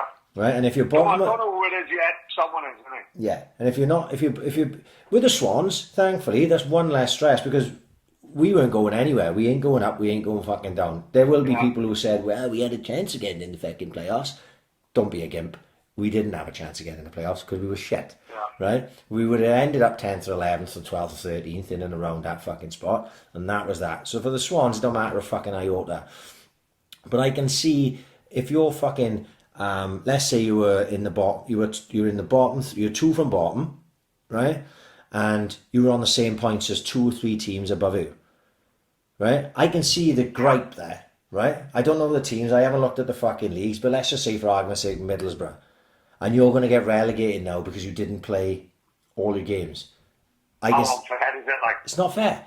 But, right, this whole situation is not fair. No. Everyone's getting fucked. I'm getting fucked. You are getting fucked. Right? People all over the place are getting fucked. And sadly, if you're the Middlesbrough of the world, I'm just using them as an example, whatever, someone's going to get fucked. Someone's going to have it off. Someone's going to get promoted that wouldn't have got promoted at the end of the season. And somebody's going to get relegated who wouldn't have got relegated at the end of the fucking season. And those teams are just going to have to fucking swallow it, sadly. Or you don't relegate or promote anyone. And then those teams get fucked. Those teams that would have got promoted, they get fucked. And that's that. So, look, I can't see how the league goes back. That's what I said about the London Marathon earlier. I don't think I'll do London Marathon in October. I can't see how they can put 1 million people in the street in October. If this is you know me, I was always sceptical about this coronavirus. and how serious it was. And a lot of people have died, right? But a lot of people die, sadly, all the time, right?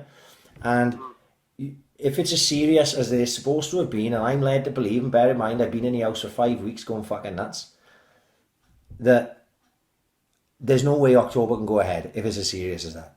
No way. So that means there's no way the Premier League can be played even behind fucking closed doors, or not just the Premier League, any football can be played, even if it is behind closed doors. So, you know, you have to maybe scratch it and hope to fucking start again in September. You know, if they start the football in September behind closed doors, maybe that's something. Yeah. Right? But you ain't putting 1 million people on the street for London Marathon in fucking October, and you ain't fucking filling 60,000 fucking stadiums week in, week out in fucking September or October. I can't see that if it's a serious, because what the government don't want is they don't want to have a finger of blame pointed at them. So, you know, Boris Johnson's in hospital with coronavirus, and he's getting called a cunt every 2 minutes because people blame him for this, blame him for that. So he can't win. He's in a lose-lose. He keeps everything fucking locked down. He kills the economy. He kills a load of people through starvation and fucking homelessness, and their houses getting fucking repossessed and businesses being shut and all this and that. This is what they're worried about in America. Tim Pool talks about this on the Rogan podcast. They're worried about there will be a point where it will actually, the deaths from poverty and starvation and homelessness and loss of business will far bypass any coronavirus deaths. There will become that point. You have to restart the economy. Otherwise, more people will die of that than will ever die of coronavirus, which I said at the very fucking start. Not that I'm some sort of Nostradamus, but it's just fucking common sense. Right? And the same will happen in this country. But they don't want to pull the trigger too soon on like letting fucking everyone back out and carrying on, because if you have a second fucking wave of coronavirus, then it fucks everyone over even more. So they're just playing it fucking safe for now. Yeah, of course, yeah. They may think to themselves, like I know Boris and all them was on the fucking news yesterday, they may think to themselves, oh, another month will probably be okay. If that's the case, they're not going to do it in a month. They'll give it another 2 months on fucking top of that, because they don't want to. Yeah, of course, yeah. They want to play safe. Everyone wants to fucking play safe. The only cunt that want to play safe is Donald Trump. You know what I mean? He wants to go. He don't give a fuck. He don't give a fuck. He's living in the White House. He's going, no fuckers coming in here that I don't know of. No, that's right. You know. He's telling everyone to drink that, all that. He don't give a monkey's ass. Well, when I heard that, I thought, was that a joke, was it? Was that a joke? Did he say it as a joke? And they're like, no, he was quite serious at the time. I was like, all right. The Yanks are dull cunts as well, man. They probably will get the fucking dental on it in them, like, you know? But hopefully it's the whole thing is sorted sooner rather than later for everyone, on every walk of life. You know what I mean? Not just me, not just you, not just the football, not just people's businesses, for everybody, because, you know, as it stands now, it's fucking garbage.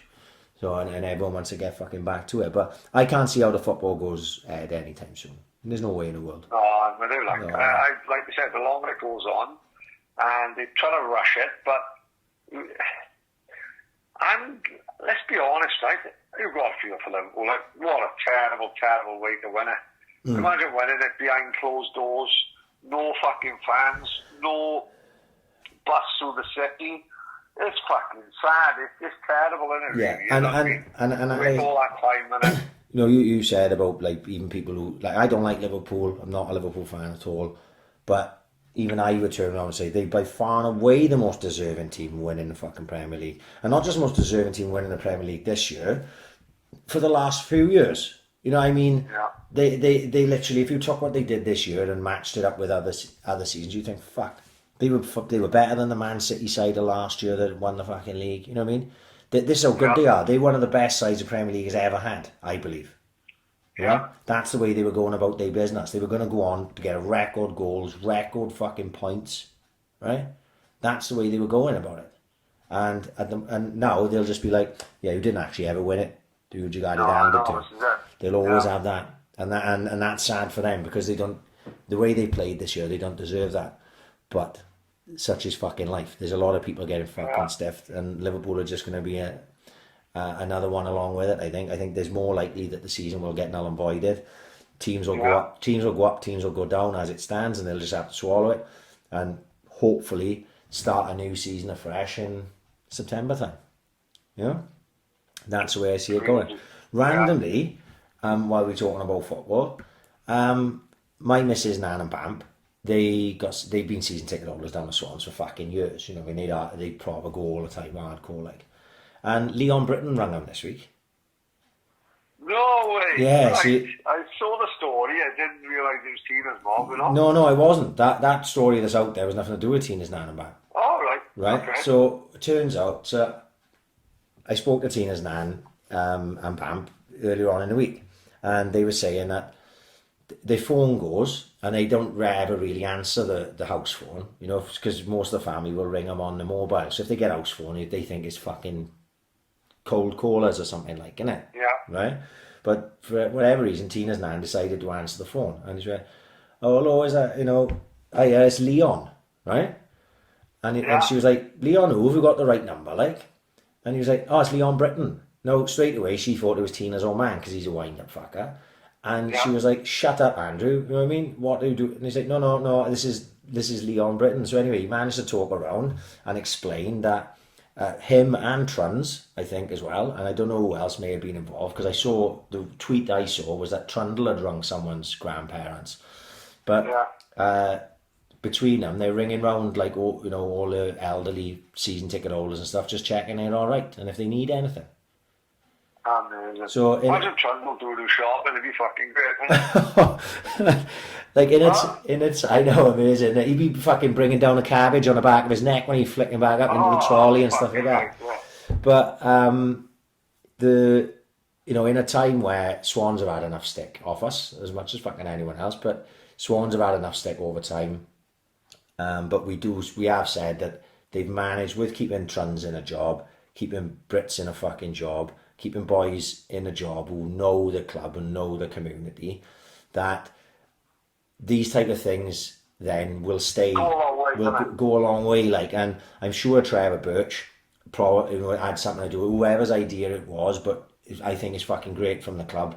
I think it's a positive thing. Like I said too, in these situations you have to make positives out of the negatives, and I think that's a very big positive for the club. I'm sure they're all down there fucking struggling at the minute, not knowing what they're going to do financially. The club was already in a financial fucking shithole, right? But they put all that aside to go, I tell you what, let's do something for the fucking people who supported us, and I think that's a good thing, and they should be fucking applauded for it. So whoever's idea it was and whoever's been involved, I know Leon Britton and Trundle have been involved, I'm sure Trevor Birch is involved there somewhere. Fucking well done, because I think that goes a lot. Little things like that is what make a club good or bad. Mate, even just like I happened to know someone who it happened to, but even if I had just read that on Twitter, that would have made me happy. Even if I didn't know the people, I would have gone, do you know what? They fucking going above and beyond the Call of Duty, because I'm sure Trundle got tons of stuff on his plate, and Brits have got tons of stuff on their plate, but they're going out there and they're still doing a bit of work, and I think that's fucking great. Actually, brings me fucking perfectly to something which is in the local community, which was the absolutely one of my highlights of these last 5 weeks, was the Bonymaen and Morriston virtual rugby cup semi-final last Saturday. Absolutely took over my weekend. Absolutely fucking brilliant. Honest to God, I haven't laughed so much in fucking ages. Absolutely amazing. Amazing. So, like, obviously, the best line that came out of it? And who wouldn't have even seen it? I got privately messaged by Enzo just after Morriston won. Right. And Enzo messaged me, he said, "You're not going to fucking believe this," he said. I've just got a message. Jake Wood for the Stenders, Wayne Rooney, and AiC. Fucking AiC! I put back, AiC, you mad cunt. You went, yeah, I'm back in Vegas with fucking Carl Zagins fighting Hopkins. You got me. AiC! AiC, man. Fucking talk about a trio. Jake Wood, fucking for the Stenders, Wayne Rooney, and AiC. Only Enzo fucking got them three in his fucking phone book, innit? Because obviously we joked about it last week. I'd upset the Bonymaen boys by helping Altman out, and then I said afterwards, no, look, I see us as adopted Bonymaen boys. That they are our club if it comes to rugby. We're not rugby boys. Mate, it's only a matter of time before I'm up there and fucking the AiC is fucking me up the ass and I'm sucking Roxy off. And we're Bonymaen boys through and through, are we? Right. So we're drinking pints of piss and rubbing ourselves in shit. as honorary rugby boys just for the one-off day. And we don't give a fuck, 100%. So we were fully behind Boney on the Saturday. I had said, because on the Friday I gave Morriston the push as well, because they weren't playing each other. Yeah. But it's on the Saturday then when they were playing each other, I said, sorry boys, we are down with Bonymaen. And then I did my best then to put all the stuff on Bonymaen. And I sort of retweeted in the morning. I didn't think much of it. I think, oh, that's enough. I looked at it a little bit later. Boney were quite a bit ahead. I thought, oh, we are, you know. Yeah. And then it just went absolutely fucking mental. Sam Roden gets involved. Yeah. Sam Roden gets involved on Morriston's side. Yanks in Ollie McBurney, who then brings in that porn star who seems to follow him fucking round all the time. Fantastic. Right? So Enzo's getting involved for Boney. We are getting involved for Boney. Who else was in with Boney? Jay Harris, right? Jay Harris, Carol fucking Vorderman, right? This is like, if you didn't see this, you'd think we were fucking making it up. No. Carol Vorderman. Carol Vorderman was Reader of the Year last week. No fairness. Carol Vorderman was in behind Bonymaen's fucking side, retweeting all his stuff, trying to get Bonymaen to win, getting them votes. Which, by the way, where the fuck did that come from? Absolutely no idea. Carol Vorderman I have no idea, but whatever they did, they pulled the blind to getting Carol Vorderman in. I think to myself, we are on here, Boney till we die. This is going to be a hell of a Saturday. I'm out all night on my own, sitting in the kitchen, tipping Strombo over myself and fingering my ass and eating shit. Like Bonymaen boys would want me to do. And then they goes and pulls out fucking Dan James out the fucking bag, the Man United fucker. Ridiculous. And the big guns started coming out, and it ended in fucking tears for Boney. But I said to you tonight, I could see the way the tide was turning, and the time scale that was left, and I was still pushing everything Bonymaen. You were still pushing everything, and I messaged you tonight, and I went, "Do you know the minute Morriston win this, I'm switching my allegiance." Right? I said before you even text me, I knew it was coming. You knew it was coming, yeah. You know too well, like. Read it like a book. I do. Yeah, I know that. I was like, because I hate losing, so I'm like, but how do we get the banter out of this, mate? I was waiting for it. I could see Morriston were going to win, and as soon as Morriston were winners, I literally went, retweeted, "We've been behind Morriston all day. Up the Morriston monkeys and all this, fuck off, Bonymaen," right? Oh my god, I got fucking tortured. Enzo, you fucking turncoats, fucking everything. But that was the joke. Obviously, when you were involved in that, what it was, and it went on for hours, and it was a fucking great laugh back and forth with people. It was a good day, man. It was a brilliant. My missus was like, "What the fuck are you going? What the fuck are you laughing about the whole thing?" And I was like, "Oh, fucking hell." You couldn't understand it, could you? Mate, listen. 6 words: Jake Wood, Wayne Rooney, AiC. Yeah. That fucking done me in cold blood. I was fucking crying my fucking eyes up. And then obviously, coming of that, for anyone who didn't fucking see it, was Sam Roden messaged me and said, "When are we getting on the podcast, boys?" And I said to Sam, because I don't know whether we've ever talked about, I had a conversation with Sam about Sam coming on a podcast, and Sam said, "I'll bring a certain somebody with me," right? And I was like, "Oh, when's he back?" We talking about OMB now, Ollie McBurney. Yeah. And he was like, "I don't know, but when he's back, we'll both come on." Now, this was a while ago. This was just while we were sitting around waiting for Brett Johns to come to do the Brett Johns Brett Johns podcast, right? So time has passed. So anyway, Sam a message out there for everyone to see, when are we coming on the podcast? Tagging Ollie McBurney in, and I said, "We are just waiting for the fucking call," which we are. Obviously, we're waiting for a little bit more than that. We're waiting for the ability to fucking go and do it as well. Oh man, do you think the coronavirus is going to stop us? Oh no, fucking yeah. We don't Keyword care how us. fucking. You can lick my balls with social distancing if we got Ollie McBurney, and he can come in with 100 fucking people, and we'll just say we playing fucking Tennant and bingo. I don't give a fuck. Yeah. So obviously, next thing Ollie put up, "I'm up for it, lads. Next time I'm back, it's done." So Ollie McBurney is done. As far as I'm concerned, it's done. It's just a matter of Ollie McBurney, Sam Roden. Oh, fuck, it'll be hectic. We'll have to take the day off work after that. But 100%. That'll be raucous, like. Even if there's going to be no news night interview, is it? No. It's going to be a bit. Yeah, it'll be a bit lively, I'd imagine that. So as far as I'm concerned, Saturday was a hell of a laugh, and then come out the fucking end of it, and to near enough I got Ollie McBurney fucking nailed on for when we go back to living a real life. That was fucking the icing on the cake for me. I was fucking chuffed. And just to have a laugh then with all the Bonymaen boys, because they was DMing me, I had DMs on Insta and Twitter and stuff.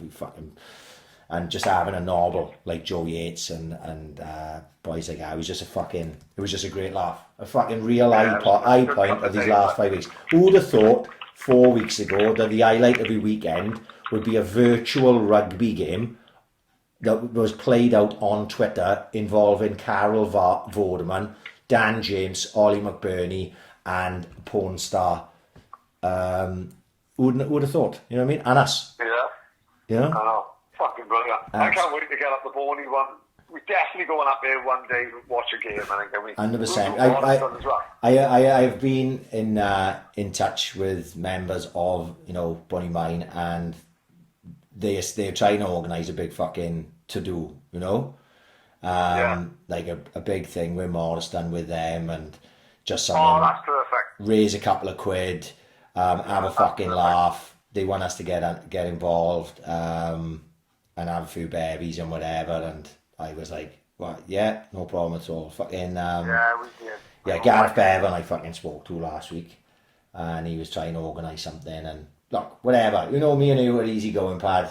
If we get up there and have a pint and have a novel, yeah, we love it, man. We'd be up for it. But it's just obviously with this now, it's every fucking day, every single day at a time, innit? And you don't know what's fucking coming next.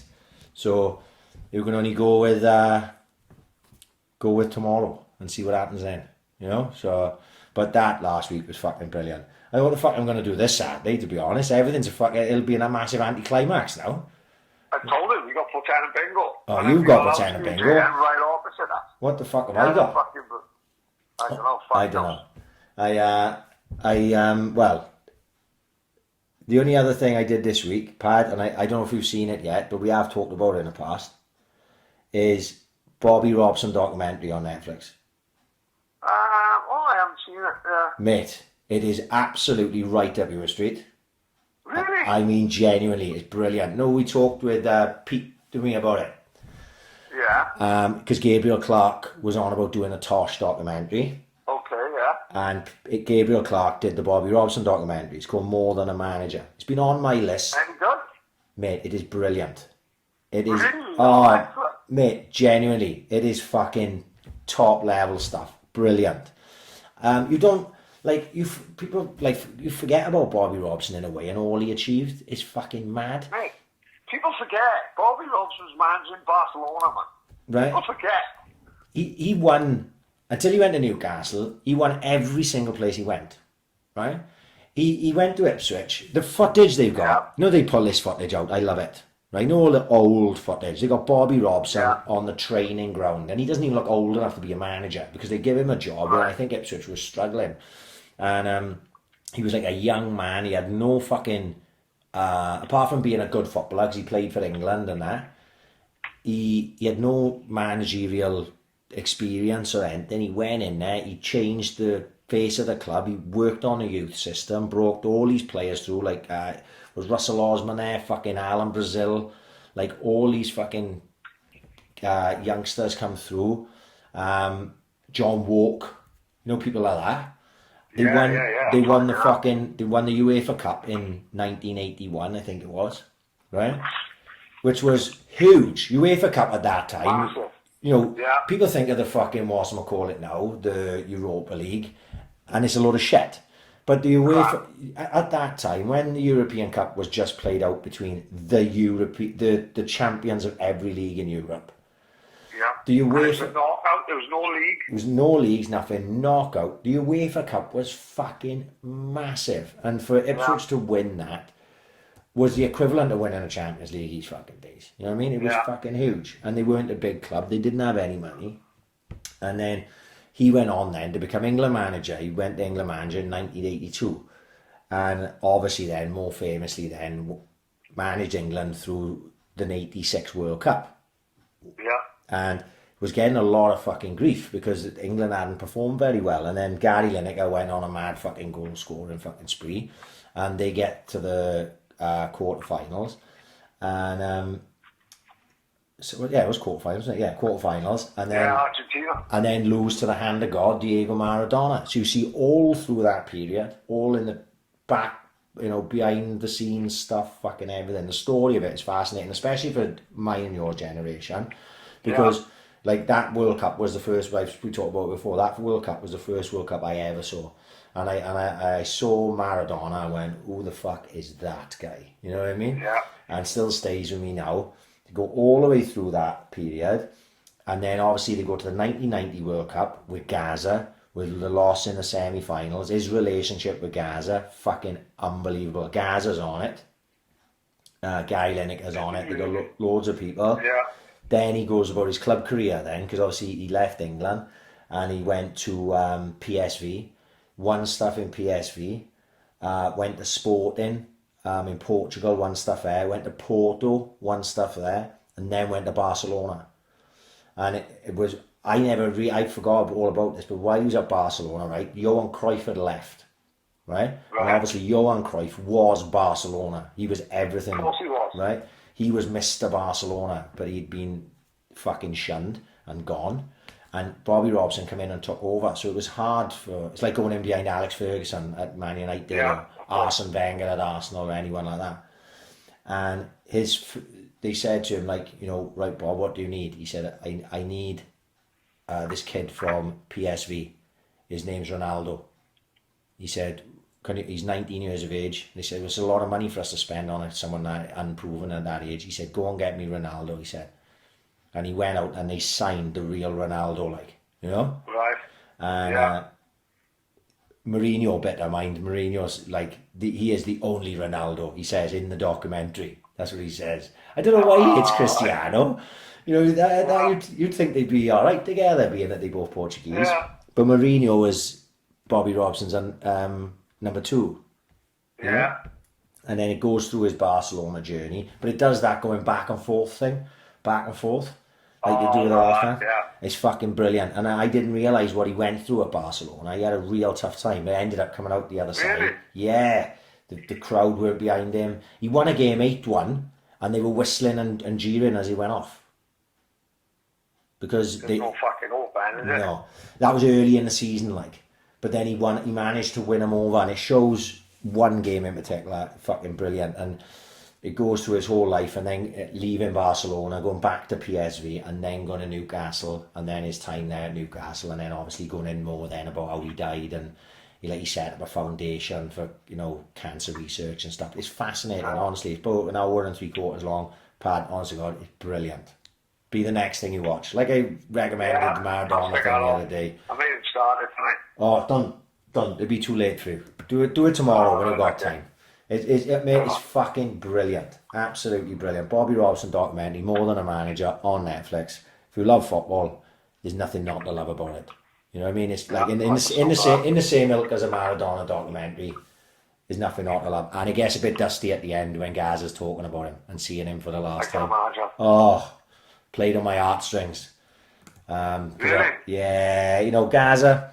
With Gaza, what's sad is not just that situation. When you see that documentary, you'll understand what I'm talking about and how he talks about, because Bobby Robson was like his father figure to him, Right. And even when he wasn't playing for Bobby Robson for England, or Bobby Robson always checked up on him.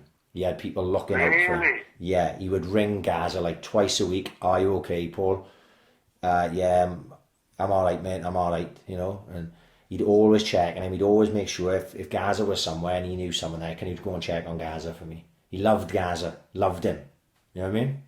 But he knew he had his demons. So when you see Gaza talking about him, and Gaza gets upset, like, because obviously he's talking about one of the few people in the world that probably showed Gaza any true love, Yeah, instead of just using him as a fucking sideshow, like.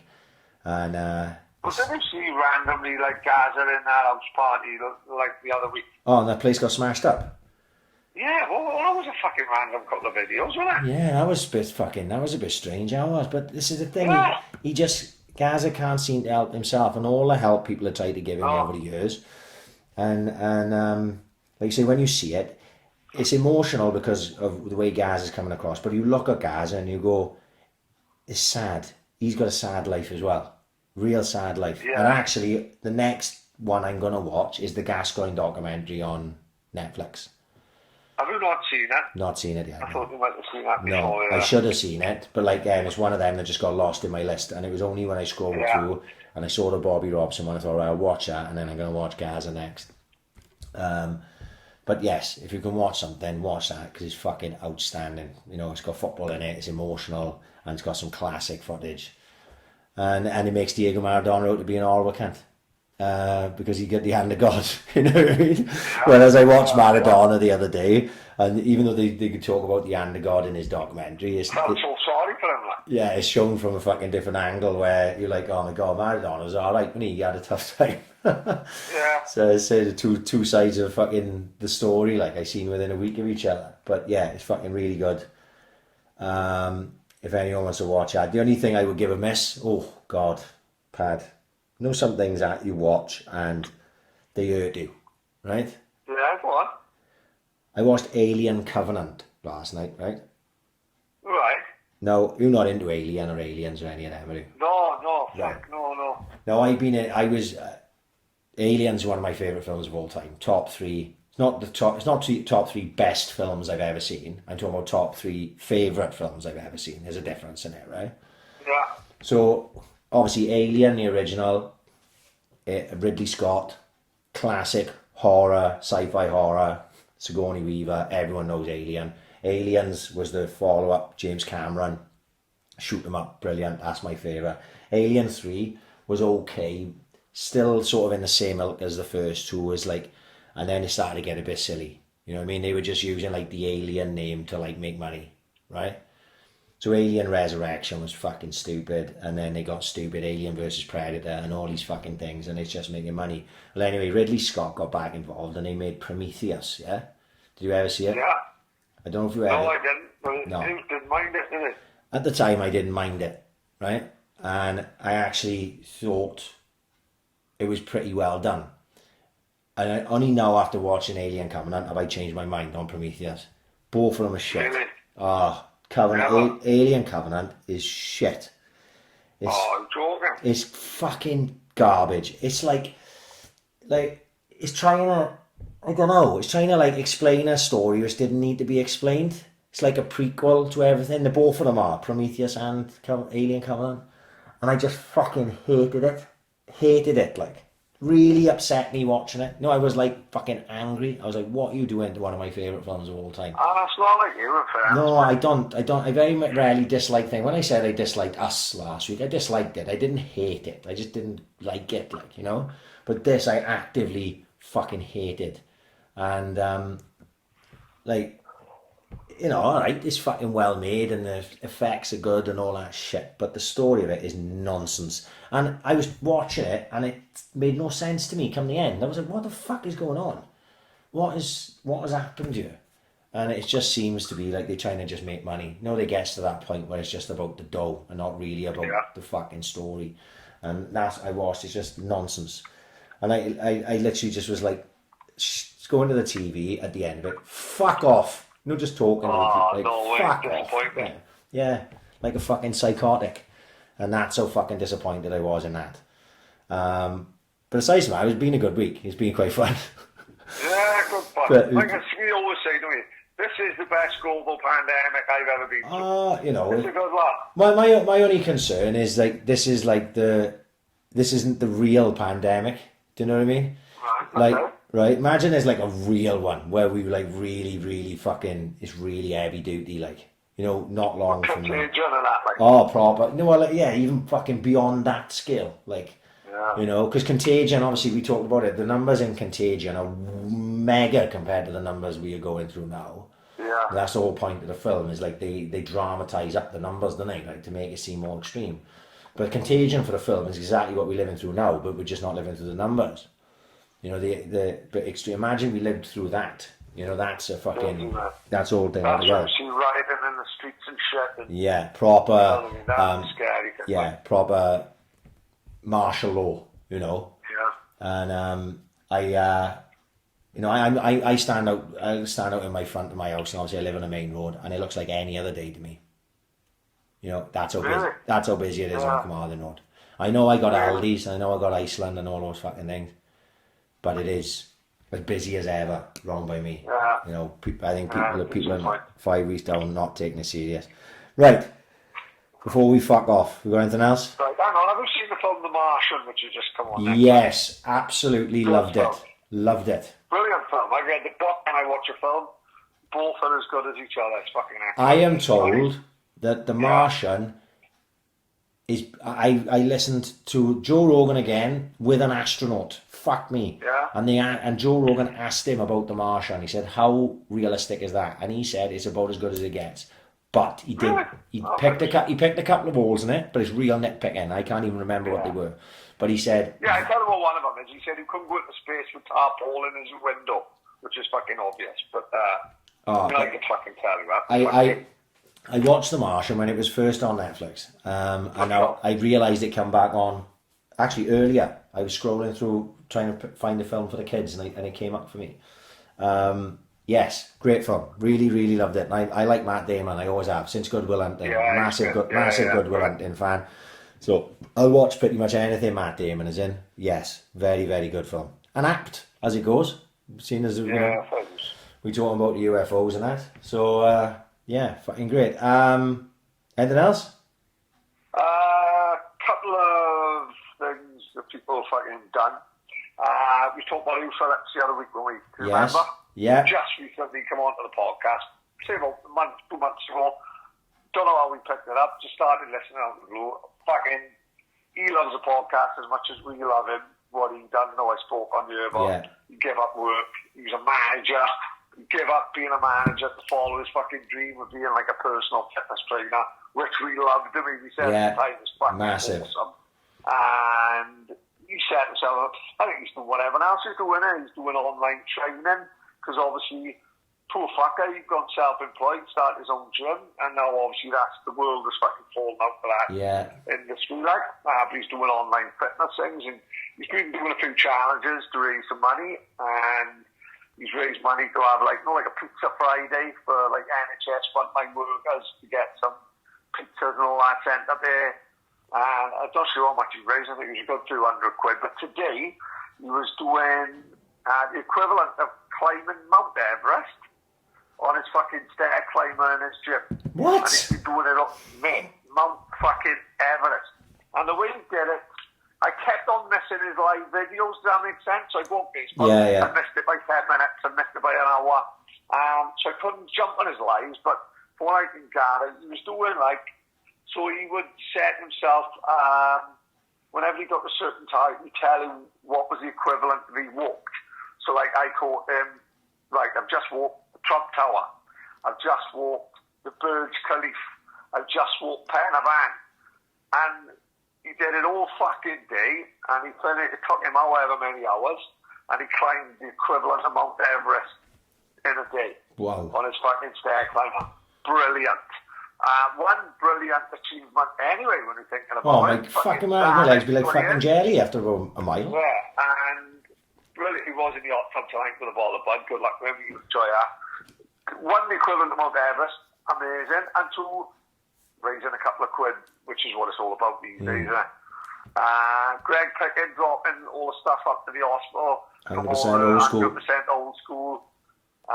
Fucking amazing again. Greg Colonel, this is the first one I've missed. Yeah. Ed Colonel's correct. Ed Colonel, this is the first one I've missed because he's doing this tonight. He's raised about $4 fucking grand, mate. Yeah. Way over the target. Amazing. Kelly Aslam. Gotta love fucking Kelly Aslam. Shed in a week. Talking about proper fucking Sarah Cox ladette. Every man enjoys a beer after work on a Friday. So what she was doing like collections and all that.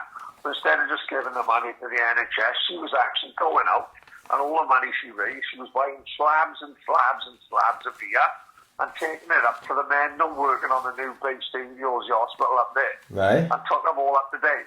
So like every man working up there basically had a fucking free slab of beer because of Kelly Aslam, which I was a big fan of. But there's no something different, mate. Fucking brilliant. Amazing, isn't it? Tremendous. Couple of good podcasts, couple of new podcasts out. What? The Real Narcos. Right. Brilliant. The story of Escobar, it's similar. If you know the story, about the program Narcos, then it's fair enough. But still fucking shit on it. Really good podcast. Yeah, I'd be up for a Friend bit of of that. ours just started a podcast, but it's up on YouTube. Ooh. Glenn the Sledge. Right. Fighter profile, so he's interviewing different fighters and all that. I think you've had Geraint on, he definitely had Mikey Kroll, you'll have all the Nails mob, but good luck to Glenn, big fan of that. Oh, yeah. I spoke to Glenn as it happens. Just over a week ago, something like that. He messaged me on Instagram, we had a little chat. What's up, Glenn? I can't wait for all this over and we're going to be having a night of journeys and I can't fucking wait. What else? I ended up having the Denny's last Saturday. Looked incredible. And I seen Stu Baker had one tonight and he took our advice on the milkshakes and we were fucking bang on again. Yeah. I am not a milkshake fan, right? I don't like milkshakes. I will never have a milkshake. If I'm in Denny's and it comes out in an ice cold fucking metal shaker thing, I will have a milkshake all fucking day. Amazing burgers, fucking pancakes, amazing. And again, we always say it. I'm not just saying it, fucking, because it is what it is. I'm saying it because it is because we like it and we believe in it. And it's fucking, it was, well, you've seen the photo, didn't you? It looked fucking, people commenting on that photo. It was tremendous. Fucking hell amazing. I was like at my missus, have you seen how much fucking scran Paddy you've got? Look at this, it looks fucking amazing. Yeah, it was tremendous. Daddios is just opening up for collections and brilliant. I think collections, sorry. Brilliant. Like I said, good luck. Like Daddios, we love Daddios to be simple as that. Fucking hell. Broke a lot with Daddio fucking moved from Lando to fucking Sketty. But another one, good luck. He's doing the whole starting with a collection, so fucking, if you haven't had a take, everyone's gagging with takeaways now, isn't it? If you love Daddios and you love the Vesuvios, phone up. And you can pre-order online as well, I think, can you? You can pre-order online. Okay. Yeah, so listen, it's what it's all about, isn't it? We want all these places. The only reason me and you ever talk about because we want these places, one, to do well, because they're all fucking great people. Daddio, you could even say he's one of the best left backs to ever come off the Swansea League. But the prick didn't play for St. Joseph's as a senior, so he can go and get fucking in. You know what I mean? Fucking ragged wag, take the fuck off. But down. No, we want to see these places do well, don't we? We want to see these places stay open, and we want to see them fucking do well. So good luck for them all, like, especially in this fucking time. Well, if you can open up for collections and be busy, thanks fuck for that. Hallelujah, we'll take that all day long. Absolutely. What tickled me last week with 100% Old School was Dunk, who follows us on Twitter. He messaged me. He said, Ryan, where can I watch this 100% Old School to keep going on about? Now, bear in mind at this time, as with a lot of people who message me, a lot of people are just names that I recognise as like through Twitter handles and stuff, right? So I said, all right, if you go on to Facebook and go on a search bar 100% Old School and then like them, and then I think they start in at like 2 o'clock, whatever it was, right? This was Saturday, yeah. Yeah. So I went and I clicked on Dunk's profile picture. He's like 60, Dunk is, right? Yeah, I love it. I see it. I picture him, not like Kevin Spacey in American Beauty, start smoking blow. I got versions of Dunk, finishing with his missus, doing 2 Mitsubishis on the head. He don't give a fuck, he's totally lost the plot. Gonna start walking around in Stone Island jackets and everything. When he messaged on a Sunday, he said he was fucking howling on a Saturday, listening to 100% Old School. That's brilliant. Well, that is absolutely fucking brilliant. Well done, my mate. Yeah. Our work in here is done, isn't it? Yeah. When you got 60 fucking 3-year-old Duncan doing 2 ecstasy on the head, strutting around in fucking cargo shorts, arguing with his missus about saying Freedom Desire is better than Val Doonigan, I don't give a fuck. We made it in life with our abs. Dunk, take it easy, Dunk. We don't want to die in before fucking Captain Tom. You just concentrate on doing 100 laps of the fucking garden, stop getting off it on Saturday afternoon, you crazy cunt. So, fucking Funky Pump, been on it this week, training hard. I spoke to Chris today, as it goes. Well, you're not going to believe this. You fucking messaged me. Are we allowed to talk about it? I don't know. I wasn't going to give the details out. Well, he basically messaged me asking for advice, and I said, ask fucking Ryan. and he said, look, mate, we both know I only come to you first out of respect to you. We both knew that it was going to be go and ask Ryan. I'm just here for the shit and giggle. And basically what he told me this morning, so I had a nice chat with Chris because I haven't spoken to him for a while. I spoke to him for about half hour this morning and we went over stuff. When that comes out, we will support that. Exactly. Absolutely massively. Got big things planned for Funky Bump all over the place anyway, because the gym is still cracking on because they can carry on working. And that's going to be big. And then obviously with what we discussed this morning about not potentially happening, it's fucking happening now. That's going to be fucking big as well. Obviously, to the main men, JMW eating. Fuck me, it's just like lamping though. Really? Yeah. Chili and the boys still out there grafting. If you need anything, get on their fucking social media.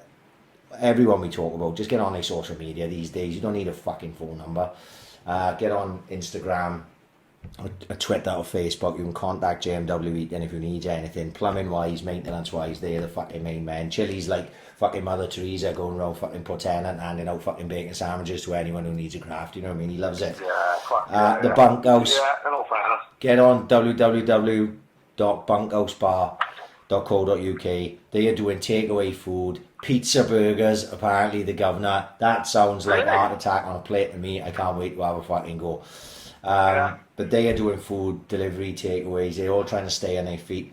Speaking of the fucking Bunkhouse, Pastel's record, which we exclusively played for the first time when Pastel were on the podcast, was released officially today through Spike Island Records.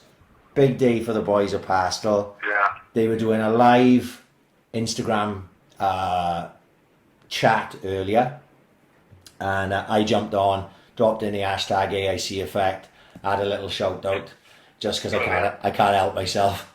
And but congratulations to Pastel on getting that, just fucking making the next step. You know what I mean? And I don't think for a second we helped that. They were getting there anyway. But it's nice to. We'll take credit. We took credit from Morriston last week, and we had absolutely fucking nothing to do with it. So we'll definitely take credit for getting Pastel on some sort of platform. Just having a chat with them was a fucking good laugh anyway. I really enjoyed that podcast. They're good boys, man. They're good boys. They are fucking good boys, and obviously that gig that we were supposed to go to on April the 18th have been rearranged for September. So we keep our fingers fucking crossed. So so that'll go ahead, and we can all have a big fucking AiC night out in the Bunkhouse for Pastel. Obviously, Boss Brewery released a fucking beer dedicated to the NHS this week with all proceeds going to the NHS. That sold out in next to no time. You can still get deliveries from Boss Brewery. Contact them through social media, Facebook page, Instagram page, Twitter page. They will drop fucking beers round you if they've got them, because the fuckers are selling out quick. I should actually ask for some freebies as it goes, because his fucking beers flying all over the place. Drop some over to Patrick and drop some over to us, because we haven't asked it, because I've been on a healthy kick this year. I haven't been getting fucking free beers off him, so I think we are due. Well, maybe that's what I'll put a phone call in this week and see what I can get sorted out for us. Dario's, obviously, we talked about it.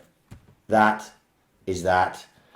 Another fucking couple of hours passed, and I look forward to hopefully not going fucking mental by this time next week, or maybe on a Thursday. And we do it all again, Pat. And who knows what will have happened? You know, fucking Clydach Ghost. Who knows what happens by this time next week? Clydach is one cracker's little village, you know. More goes on in Clydach. Fucking downtown Manhattan. What a mad fucking place. Mad fucking place. Big shout out to the fucking Clydach mob. Stay safe. Stay away from the fucking ghosts. And stay away from the UFOs. And we shall be back next week, unless you've got anything else, Pad. No. Great night, man. Right. Don't speak to all the Tidy. weekend. We getting the fuck out here. Peace!